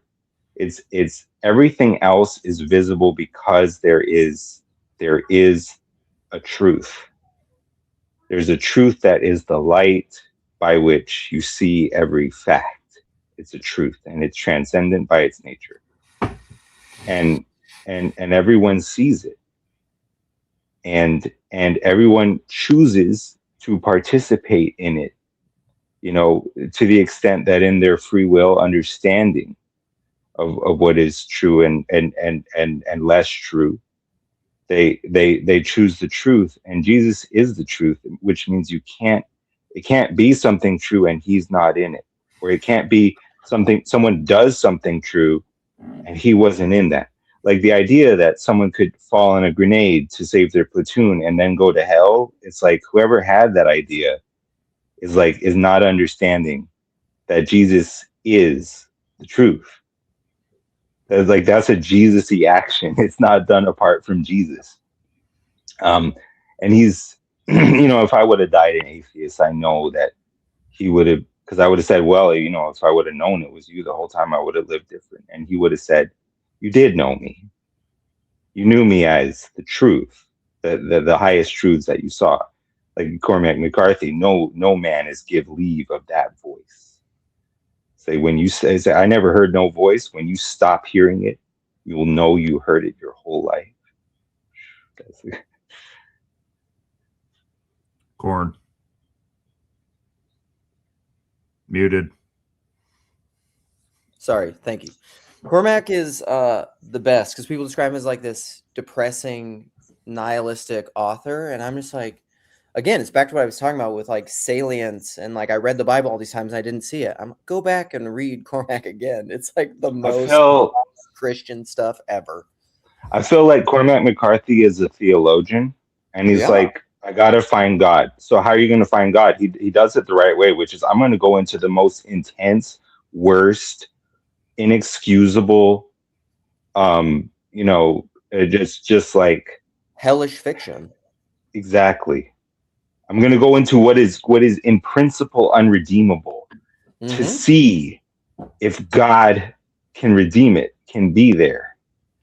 You know, that's very much what he's doing, because it's like it's the most horrible combination of like IQ 80 psychopath characters just doing the most thoughtless, reckless, mindless shit, and then but it being filtered through this like like archonically perceptive and almost evil like IQ, but just like amoral fundamentally IQ 150 like verbal screen. It's just what the fuck is going on? Why is something so smart concerned with something so mindless and stupid? But it's a theological question. Why is the infinite God caring? What happens on this earth? Oh, do you care? Oh, redeem this then. It's like some kind of satanic challenge almost, but it's also like a genuine human question at the same time. It's really I mean, it's the best. I think he's my favorite writer. Yeah, he's mine too. I'm on record many times saying that. David Bentley Hart disapproves. I just want you to know that while you enjoy and appreciate McCarthy, that he's beaming his disapproval at you at the same time. So like I want you to feel his disapproval while you voice your naive and Philistinish appreciation for McCarthy. I can't even feel it though, because my appreciation of McCarthy is my duck's feathers, and his beaming disapproval is the water, and I'm just relishing in it. I can't even. I would say McCarthy is like this. Do I watch MMA fighting? No. Do I make a point to watch it and keep up with it? I do not. If it's on the screen, can I look away? No, I cannot. Can't look away if it's on the screen. It's not so much that Cormac McCarthy is like, oh yes, what's a delicious artistic treat, which I guess is sort of more DBH's kind of conception of what art is. It's like, what the fuck is this horrific, unending hellfire? It's just like, flaming, dog shit. Like, I can't look away. Like, it's like horrible train wreck. Like, but you can't look away because he makes it feel real. Oh yeah. And because what it has the stamp of reality is unignorable. Like when I read, I think still to this day, maybe the best scene I ever read in fiction is the knife fight scene from All the Pretty Horses. Loved it. Yeah. It's just it puts you in that moment where it's like the absurdity and just like the kind of neutral recognition of certain facts at the same time as this like adrenaline soaked one wrong move and you're dead encounter where everything is actually happening faster than you can clock it. Things are happening on the edge of your conscious perception. And the conscious perception is just kind of lagging behind. Like, and it occurred to him that he was going to die in this place. Yeah. So I want to bring in, so I don't know if Scott has read Cormac, but I want to bring him in this way. I have not yet read The Passenger yet, chat. He's telling me to read it. I haven't read it yet. Yeah, I would love to just listen to a conversation between you if you do, but because I think Chad's listened to it like 2 or 3 times. He's maybe going to do his 4th. But Scott, have you read Cormac? And if or you have not? Okay, so but have you seen the movie No Country for Old Men? No. Oh, okay. So never mind. That was going to be my bridge to talking to you about Cormac and how, like, what Cal is talking about with that kind of intensity. Because, so No Country for Old Men, the Coen brothers made that movie, I don't know how long ago now, 15 years ago or something. And that's a Cormac book. But in it, so like it won Best Picture. It won Best Supporting Actor, maybe. Javier Bardem played like the villain, this like murderous contract for hire killer essentially in it. It's set in like, he's the personification, if it were possible, of impersonal fate. It's just, in other words, the thing that has all of its authority just from the mere or brute fact of its reality. So anyhow, this is how even if it's not answerable to any other higher moral principle, or like especially because it's not. But I was trying to, because I have to look. I'm too much of like this is where I'm like, and again, these aren't okay. Quick aside. I'm gonna do an aside. So recently, I was having a conversation with some people at a graduation party. And I brought up the story of my priest calling me autistic because of I don't really know why. I just found it was like shocking to me, but then also interesting and hilarious because Cal and I have had many conversations about autism and being like, what do you call it? What are the two terms as a quick just question aside, like schizotypal, and then what's the other end of the spectrum? Oh, well, so I mean, there's one way you could choose to, I mean, it's all depending on what aspects you want to dial in on, but you know, it's like in autism, there's a tendency to register distinctions as more significant than in other neurotypes, let's say. Yeah. But in schizotypy or schizophrenia, which is kind of interesting that you know, I know, you know, Einstein's son was schizophrenic, and John Forbes Nash's son was schizophrenic, and John Forbes Nash himself was schizophrenic. These eminent, you know, well, physicist and mathematician, respectively. That there's something about it where like they oversee connections or they overweight connections, like John Nash. Like in this very like deep and conspiratorial way, he said, I can't remember exactly, I'm going to loosely paraphrase it. Like, do you know what Spain and Superman have in common? They both start with S. It's like that. But like that's very significant to them, right? And so it's kind of like it's like a neurotype that was evolved not to make false positive errors, not to see connections that aren't there, and then there's one that evolved not to make false negative errors, not to miss connections that are there. Right. And so you could look at it this way, but in general, I think, I mean, if you're looking, it gets complicated because McGilchrist will argue for, you know, pages and pages that this is the left, schizophrenia is the left hemisphere syndrome par excellence. And, you know, maybe, but I think the broader sort of phenotype of schizotypy, the broader schizotypal phenotype, let's say, that's very much about the big picture. It's got to be. Like, and that's what Luke is about. And normally in autism, it's not that. Normally it's something more concrete, something that is allergic to metaphor. But Luke is like, in other words, it would, if anything, miss the forest for the trees. But if Luke is, if anything, always like missing the trees for the forest. Like it's 100%. The complete opposite. Like he's almost, I almost want to say in some sense, he's like just more neurotypical than neurotypical or something. Like it's not correct to categorize that mind style as autistic. So, okay. So I want to get back. Unless by autistic, you just mean smart. Like he can see patterns, therefore he's autistic. Like I thought that was more so the essence of just human intelligence in general. Yeah. So what I want to do is fill out that story, and then I want to take all the stuff we've been talking about with Cormac, autism and whatever at like the meta idea level, and then apply it to this conversation that we're having. Can I do that? But like it might get a little uncomfortable and weird, but I want to do that. Do you trust me? Do both of you trust me to do that? I do. Yes, I trust you, one thing. Leader. The tree of life. What? I said I do, but I want to interject one thing. Okay, tree go of ahead. Life. Okay. The tree of life. That's it. Okay.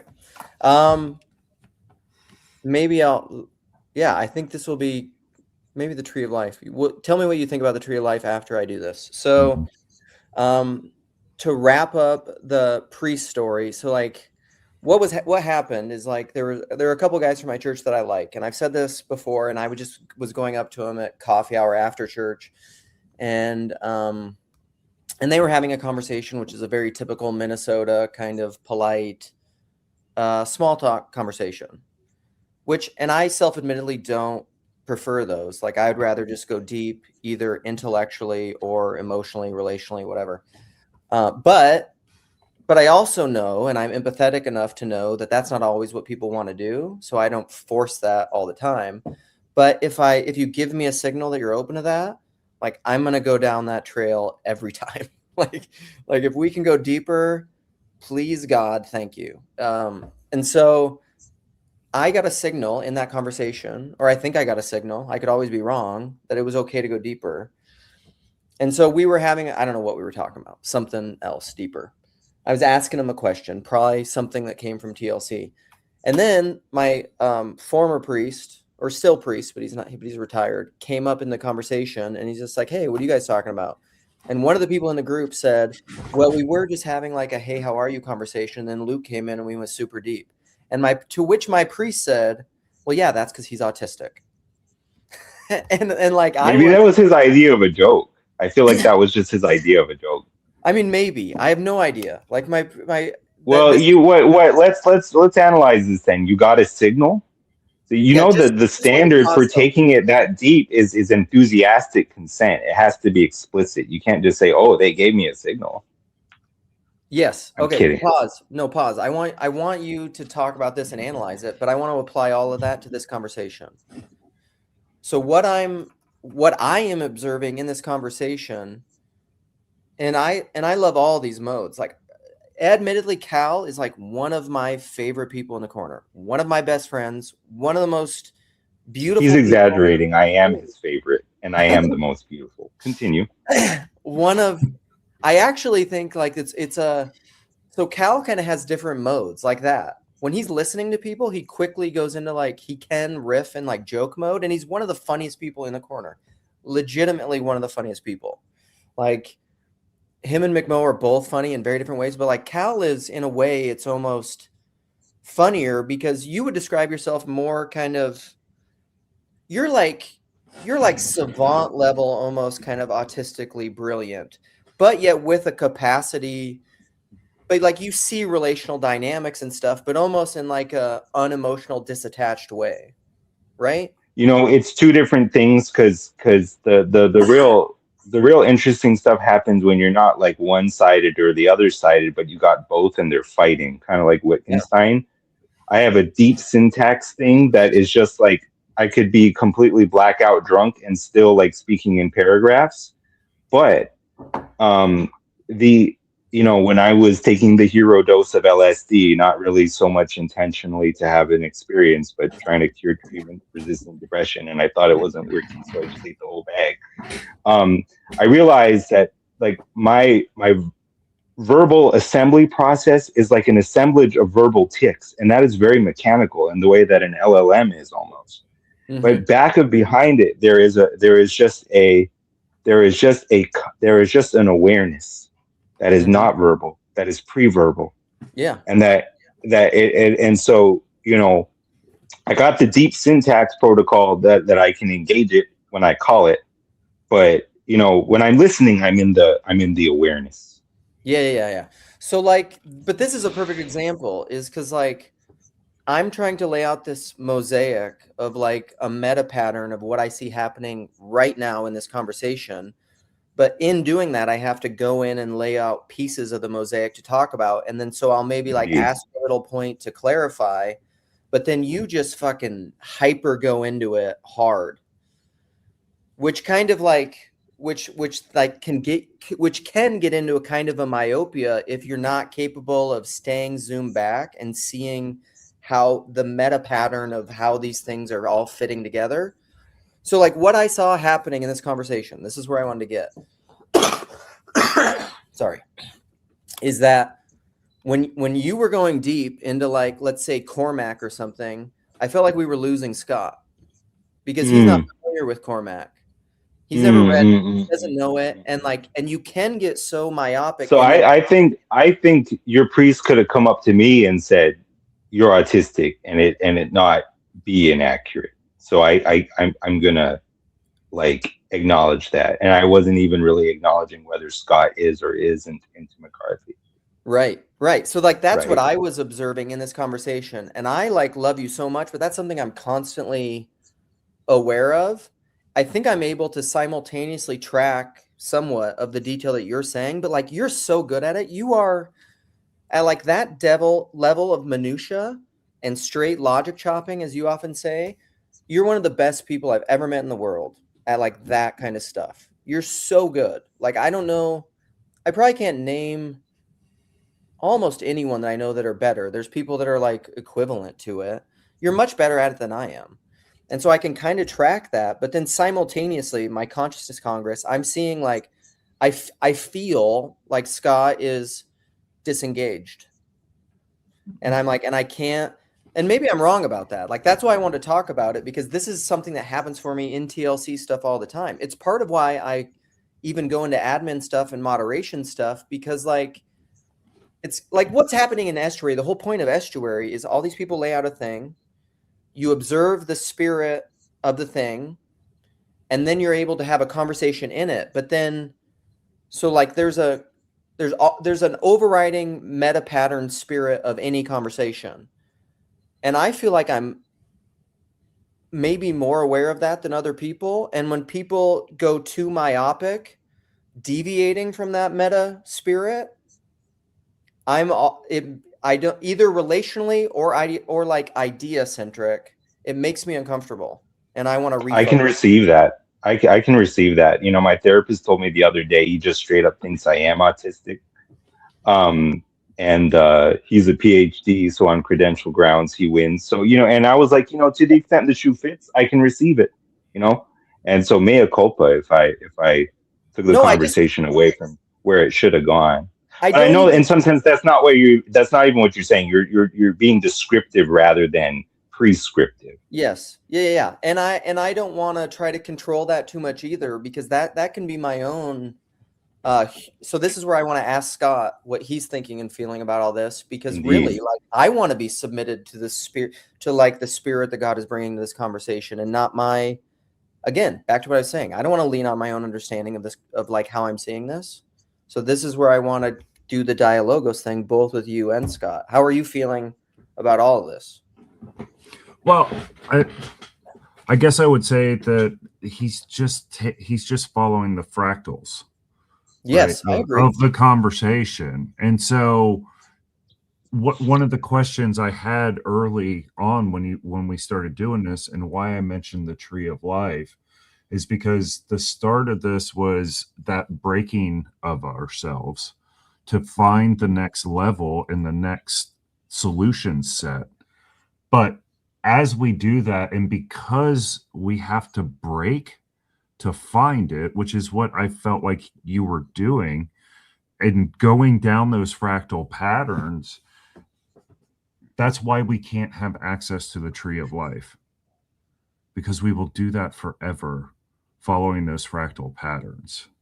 Well, yeah, Cal, I want to hear you riff on this too, because I almost think there can be there's two things I have with that. Man, I almost wish Jess was here, because I feel like, are you familiar with Scott, are you familiar with the corners talking about the U-shaped journey? A little bit. Okay, so like this is how I see that. There's a mosaic, right? Which is the big picture. It's the meta pattern. It's the thing behind the thing. And then within that are all the parts, the multiplicity that make up that mosaic. And you can go down one of those, but then it's Russian nested dolls. You know, it's fractal pattern. It's a spiral. And you can go down that forever because everything is an icon. So it's just that's what fractals are. and in a sense, there's almost a kind of like hell, like you can forever descend down a fractal pattern. But what I think happens is the U-shaped journey, or the torus. This is why I talk about the cosmic donut, the torus. Like it's toruses on toruses on toruses. But anytime, this is, I think, the U-shaped journey, or death and resurrection, or trampling down death by death, is that entering into the death of going down the fractal pattern forever. If you do it faithfully, the law is just if you use it lawfully. If you do it lawfully, it will come back out in a death and resurrection. This is why I don't. Because the letter kills. Yes, but this is why I don't get like even super caught up. Jess is so good at talking about this because it's very Jobian. If you are integrated and honest in anything, this is why I'll even say like this. I think this is why Peter Rollins almost says now, like, he moved from being the mystic to the fundamentalist in that parable. Because if you are a fundamentalist, honestly and lovingly and faithfully, it will save you. Because the point is to be killed by the truth and not to defend, you know, like an Alan Watts or whoever is like, oh, I'm so clever, I know all of the non-dualism dual things. And it's like, no, you don't. you don't know anything. That's the point. You don't know what you don't know. And there's a kind of, well, you know, Wittgenstein kind of used I sense the finite as the vehicle into the infinite. And, you know, normally when I hyper delve into whatever, it's always sort of, it's in its own way, even in a playful spirit of like, I know that won't you see that this is actually this is exemplifying the same pattern at its sort of hollow fractal level of scale or whatever. You know, in my point of view, I'm still playing in key. But you know, it's a different way of engaging if you would do that kind of fine logic chopping, but in a way where you have to remain open to the truth. And in a certain sense, it's always going to kill you. Like Jesus told me, I'm saying he told me, you didn't hear it audibly, but it's like, you know, live by the sword, die by the sword. The philosopher's method is to, you know, apply this principle of if it's real, it's got to be intelligible. But the issue is that as far as this logical lens is concerned, since you cannot escape your own perspective logically, there is no distinction from your point of view between something being merely from your point of view and something just being. So to really hold things as an individual person to the standard of, in order for it to be real, it must be intelligible, you're going to make everything in the end a self-relativization, which is going to be a solipsism, which is actually the definition of hell. So if you're going to do the so-called the reality theory, which is like to use the law unlawfully or something, like in such a way as to make it a self-relativization, is death. And but you know, I don't really know what better way to do that. I mean, I think Wittgenstein, for example, he stood open to the truth because he would be all bothered and pacing up and down, and Russell would ask him, Wittgenstein, are you thinking about logic or are you thinking about your sins? And he would say both. You know, and I think there's something there. Yeah. Those people are fun to me. It made me think of this like G.K. Chesterton mysticism quote the other day, because I think this is related to what you were talking about. And then I'm going to let you guys know too, I'm winding down. So we'll probably, just because my kids are either going to be getting up soon or they should be. and I am just going to move on. But like mysticism keeps me insane. As long as you have mystery, you have health. When you destroy mystery, you create morbidity. The ordinary man has always You can't destroy mystery. Right. The ordinary man has always been sane because the ordinary man has always been a mystic. He has permitted the twilight. He has always had one foot on earth and the other in fairyland. He has always left himself free to doubt his gods, but unlike the agnostic of today, free also to believe in them. He has always cared more for truth than for consistency. If he saw two truths that seemed to contradict each other, he would take the two truths in contradiction along with them. His spiritual sense is stereoscopic. Like his physical sight, he sees two different pictures at once and yet sees all the better for that. Thus, he has always believed that there was such a thing as fate, but such a thing as free will also. Thus, he believes that children were indeed the kingdom of heaven, but nevertheless ought to be obedient to the kingdom of earth. He admired youth because it was young and age because it was not. It is exactly this balance of apparent contradictions that has been the whole buoyancy of the healthy man. The whole secret of mysticism is this, that man can understand everything by the help of what he does not understand. The morbid logician seeks to make everything lucid. This is what you were talking about. And seeks to in making everything mysterious. The mystic allows one thing to be mysterious and everything else becomes lucid. Which is a banger. Yeah, the opposite of a profound truth is another profound truth kind of deal, kind of vibe. Yeah, that was a great thing. It's like selection. two eyes see as one, which is also like the thing at the end of the happiness thing of, you know, God, by God's grace, memory eternal, forgiveness, Philip Seymour Hoffman, happiness, because, and I guess just quick prayer for his children too, because that kind of love, like there's some quote about that. Love is beholding you, beholding me, beholding, like it's that. Yes, thing. Totally. Each person, it's like yourself is interdefined on the other, and his self is interdefined on yours. So it's infinite interdefinition. each person finding their identity in the other. It's like if you put two mirrors up against each other and you have that Drosta effect. And that is co-constructive of reality itself, I want to say. I really want to say we're always looking into the face of truth, i.e. Jesus, and that is the co-construction of reality that's happening all the time. Whether we know Jesus and according to his human nature and earthly identity or not, because again, it can't be the truth and him not in it if he is the truth. Yeah. And what that also means is like what? That you think that like Tony Soprano can't encounter truth because his truth is not high enough. If it was a question of whose truth is high enough, nobody's would be high enough. Yeah. Yeah. And so it's infinite. Like, yeah, this person is like, if God is infinite and knowledge of God is infinite, like you're a million miles ahead of me, but like compared to infinity, it's like, it's nothing. It's a drop in the ocean. Indeed. That's what I used to always say in my old podcast, when you're learning the infinite, any starting place is as good as any other. Right. It was something that would tended to make sense in context, but yeah. And where else are you gonna start? So okay, let's do Scott or final words. Has anybody got any final words? Because I'm gonna shut this down and then I'm gonna do something funny at the end to just, as a palate cleanser of all this like very serious high level talk. So what I have found is in following these patterns down and into hell, there's also these patterns up and towards heaven, but the truth does this kind of same thing. And that's what has been terrifying for me. And not being able to find the joy outside of the death of myself to enjoy the next level, because we talk about it's death. So if I'm trying to follow that fractal pattern up towards heaven, I get consumed by the fire of truth. And if I follow that pathway down through hell, I'm getting swallowed by the darkness. And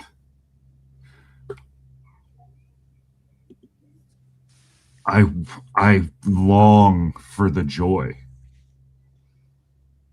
on the other side, and I've not been able to stay in the tension of that place to get the joy. And sometimes I feel like I only need just a little bit, a mustard seed, to keep going, and it just Jesus wasn't either. So in Gethsemane, Jesus was not able to stand in that tension either. It says an angel had to come and bear him up. There's something also interesting when he sweats blood and it falls into the garden, it's undoing the curse of Adam in some strange way. And the sweat of thy face shalt thou eat bread until thou return unto the ground, for out of it wast thou taken, for dust thou art, and unto dust thou shalt return. There's like a way in which he's undoing the curse of Adam and Eve at that point, when the sweat of his brow, which is blood, waters the ground. So there's something redemptive, but like God is like, in a certain sense, he's most there when you least feel him. Like when he was on the cross, God was in him reconciling the world to himself, but it was the feeling of greatest abandonment that was possible. So I'm like, if you feel like you can't stand in it, understand that he couldn't stand in it either, according to his human nature, and that an angel had to come and bear him up, else he would have not been able to stand. Yeah, this is death of God stuff. I mean, it's like, but like, it's not. But Scott, I want to get Alan's thoughts too. But I've told you this before, dude. You're like I don't know. You're a very beautiful soul, and it's obvious. Like your depth of feeling. Like I was saying earlier, I love people who feel things deeply. Clearly, you do. You're very honest. I think you're incredibly earnest. Like all of that for me is, and you're just probably someone who, I relate to this. You're somebody who takes certain things so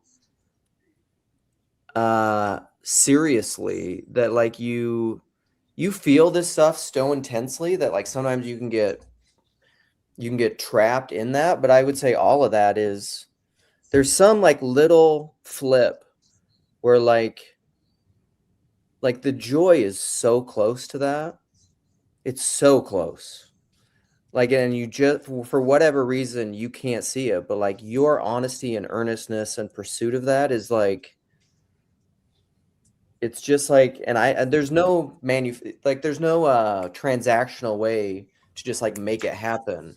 But like it is right there. You're just in the shadow, but like the sun is there.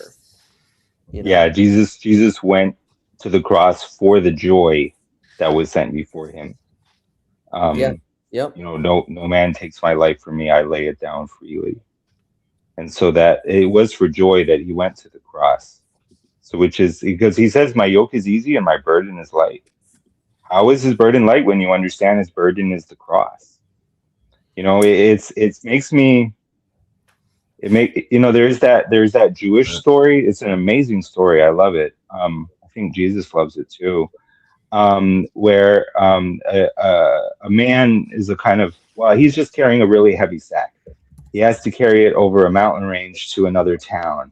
He doesn't know what's in the sack, but it's incredibly difficult work. It's exhausting. And eventually he just runs out of energy. He slips on the scree and he drops the sack. The mouth of the sack opens and what he sees is that diamonds spill out of it, amid the gravel.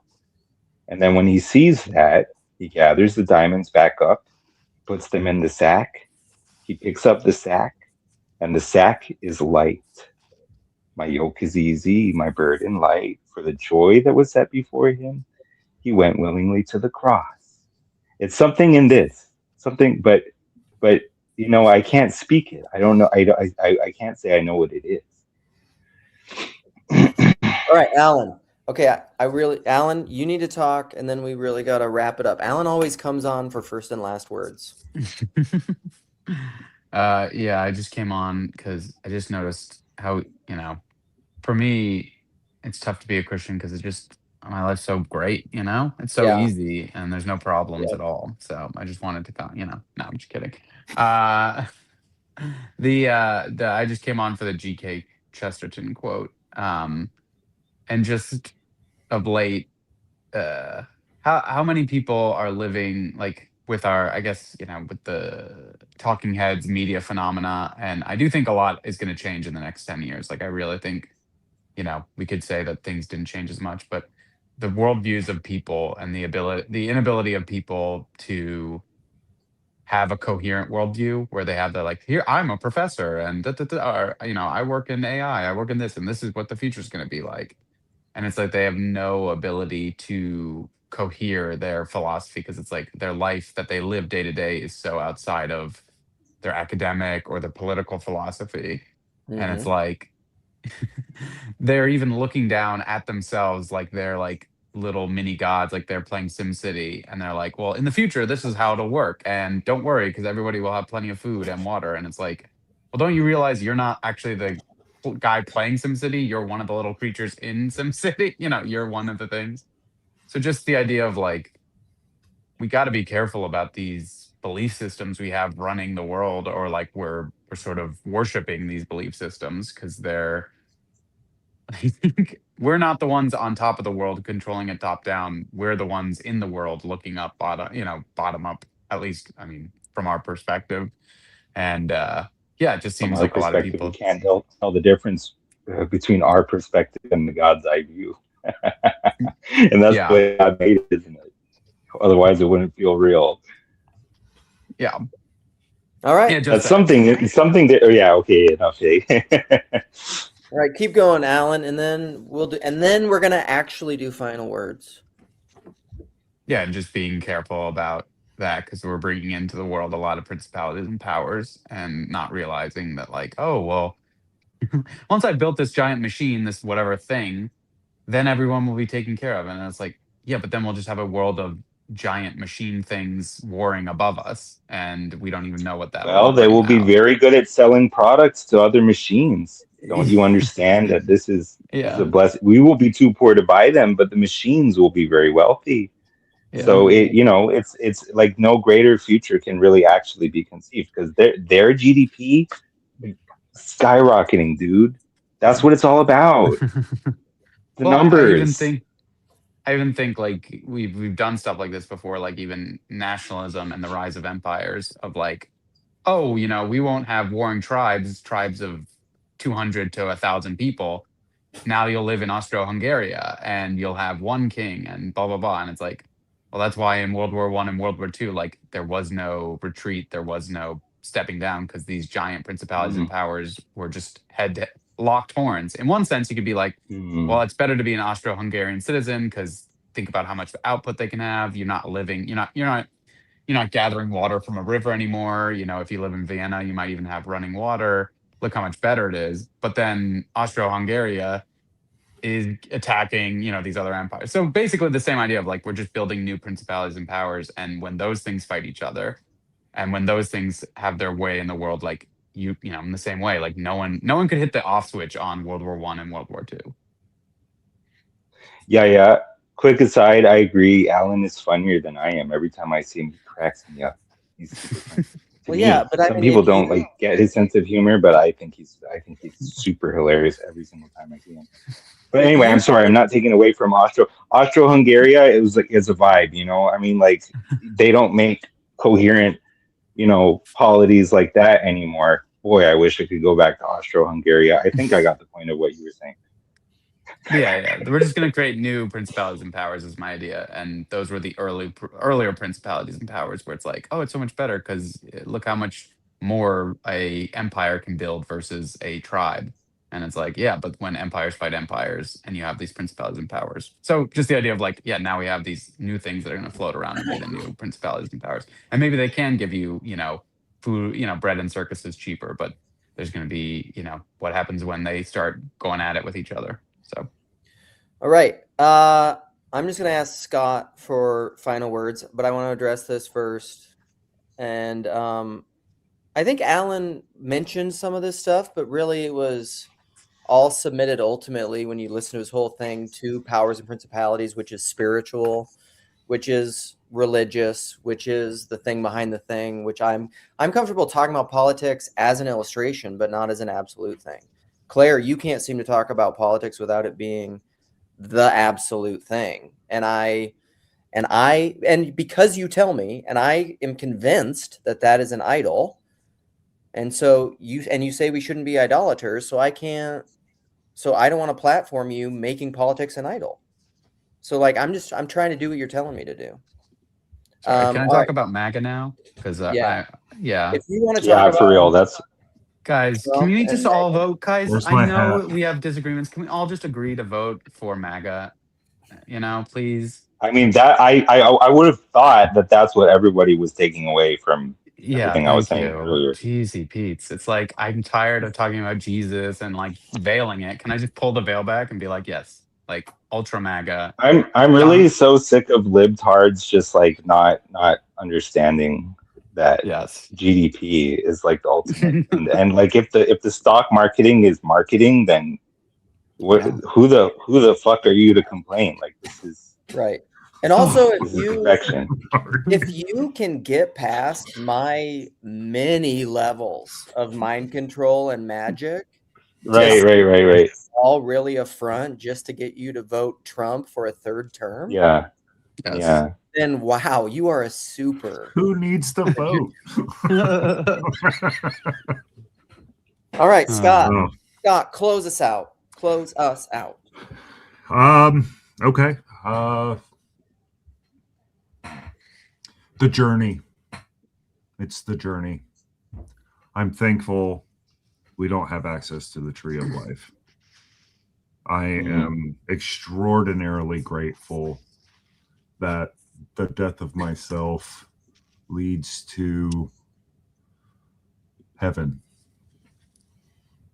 And by learning to walk in that daily, as hard as it may be, it gives me proof that there is a heaven. Mm. Boom. And we out. Quite a man, Malcolm Reynolds. I've been waiting a long time for someone good enough to take me down. Saffron, you even think about playing me again, I will riddle you with holes. Everybody plays each other. That's all anybody ever does. We play parts. You got all kinds of learning and you made me look the fool without trying, and yet here I am with a gun to your head. That's because I got people with me. People who trust each other, who do for each other, and ain't always looking for the advantage. Promise me. Ah! In the stream.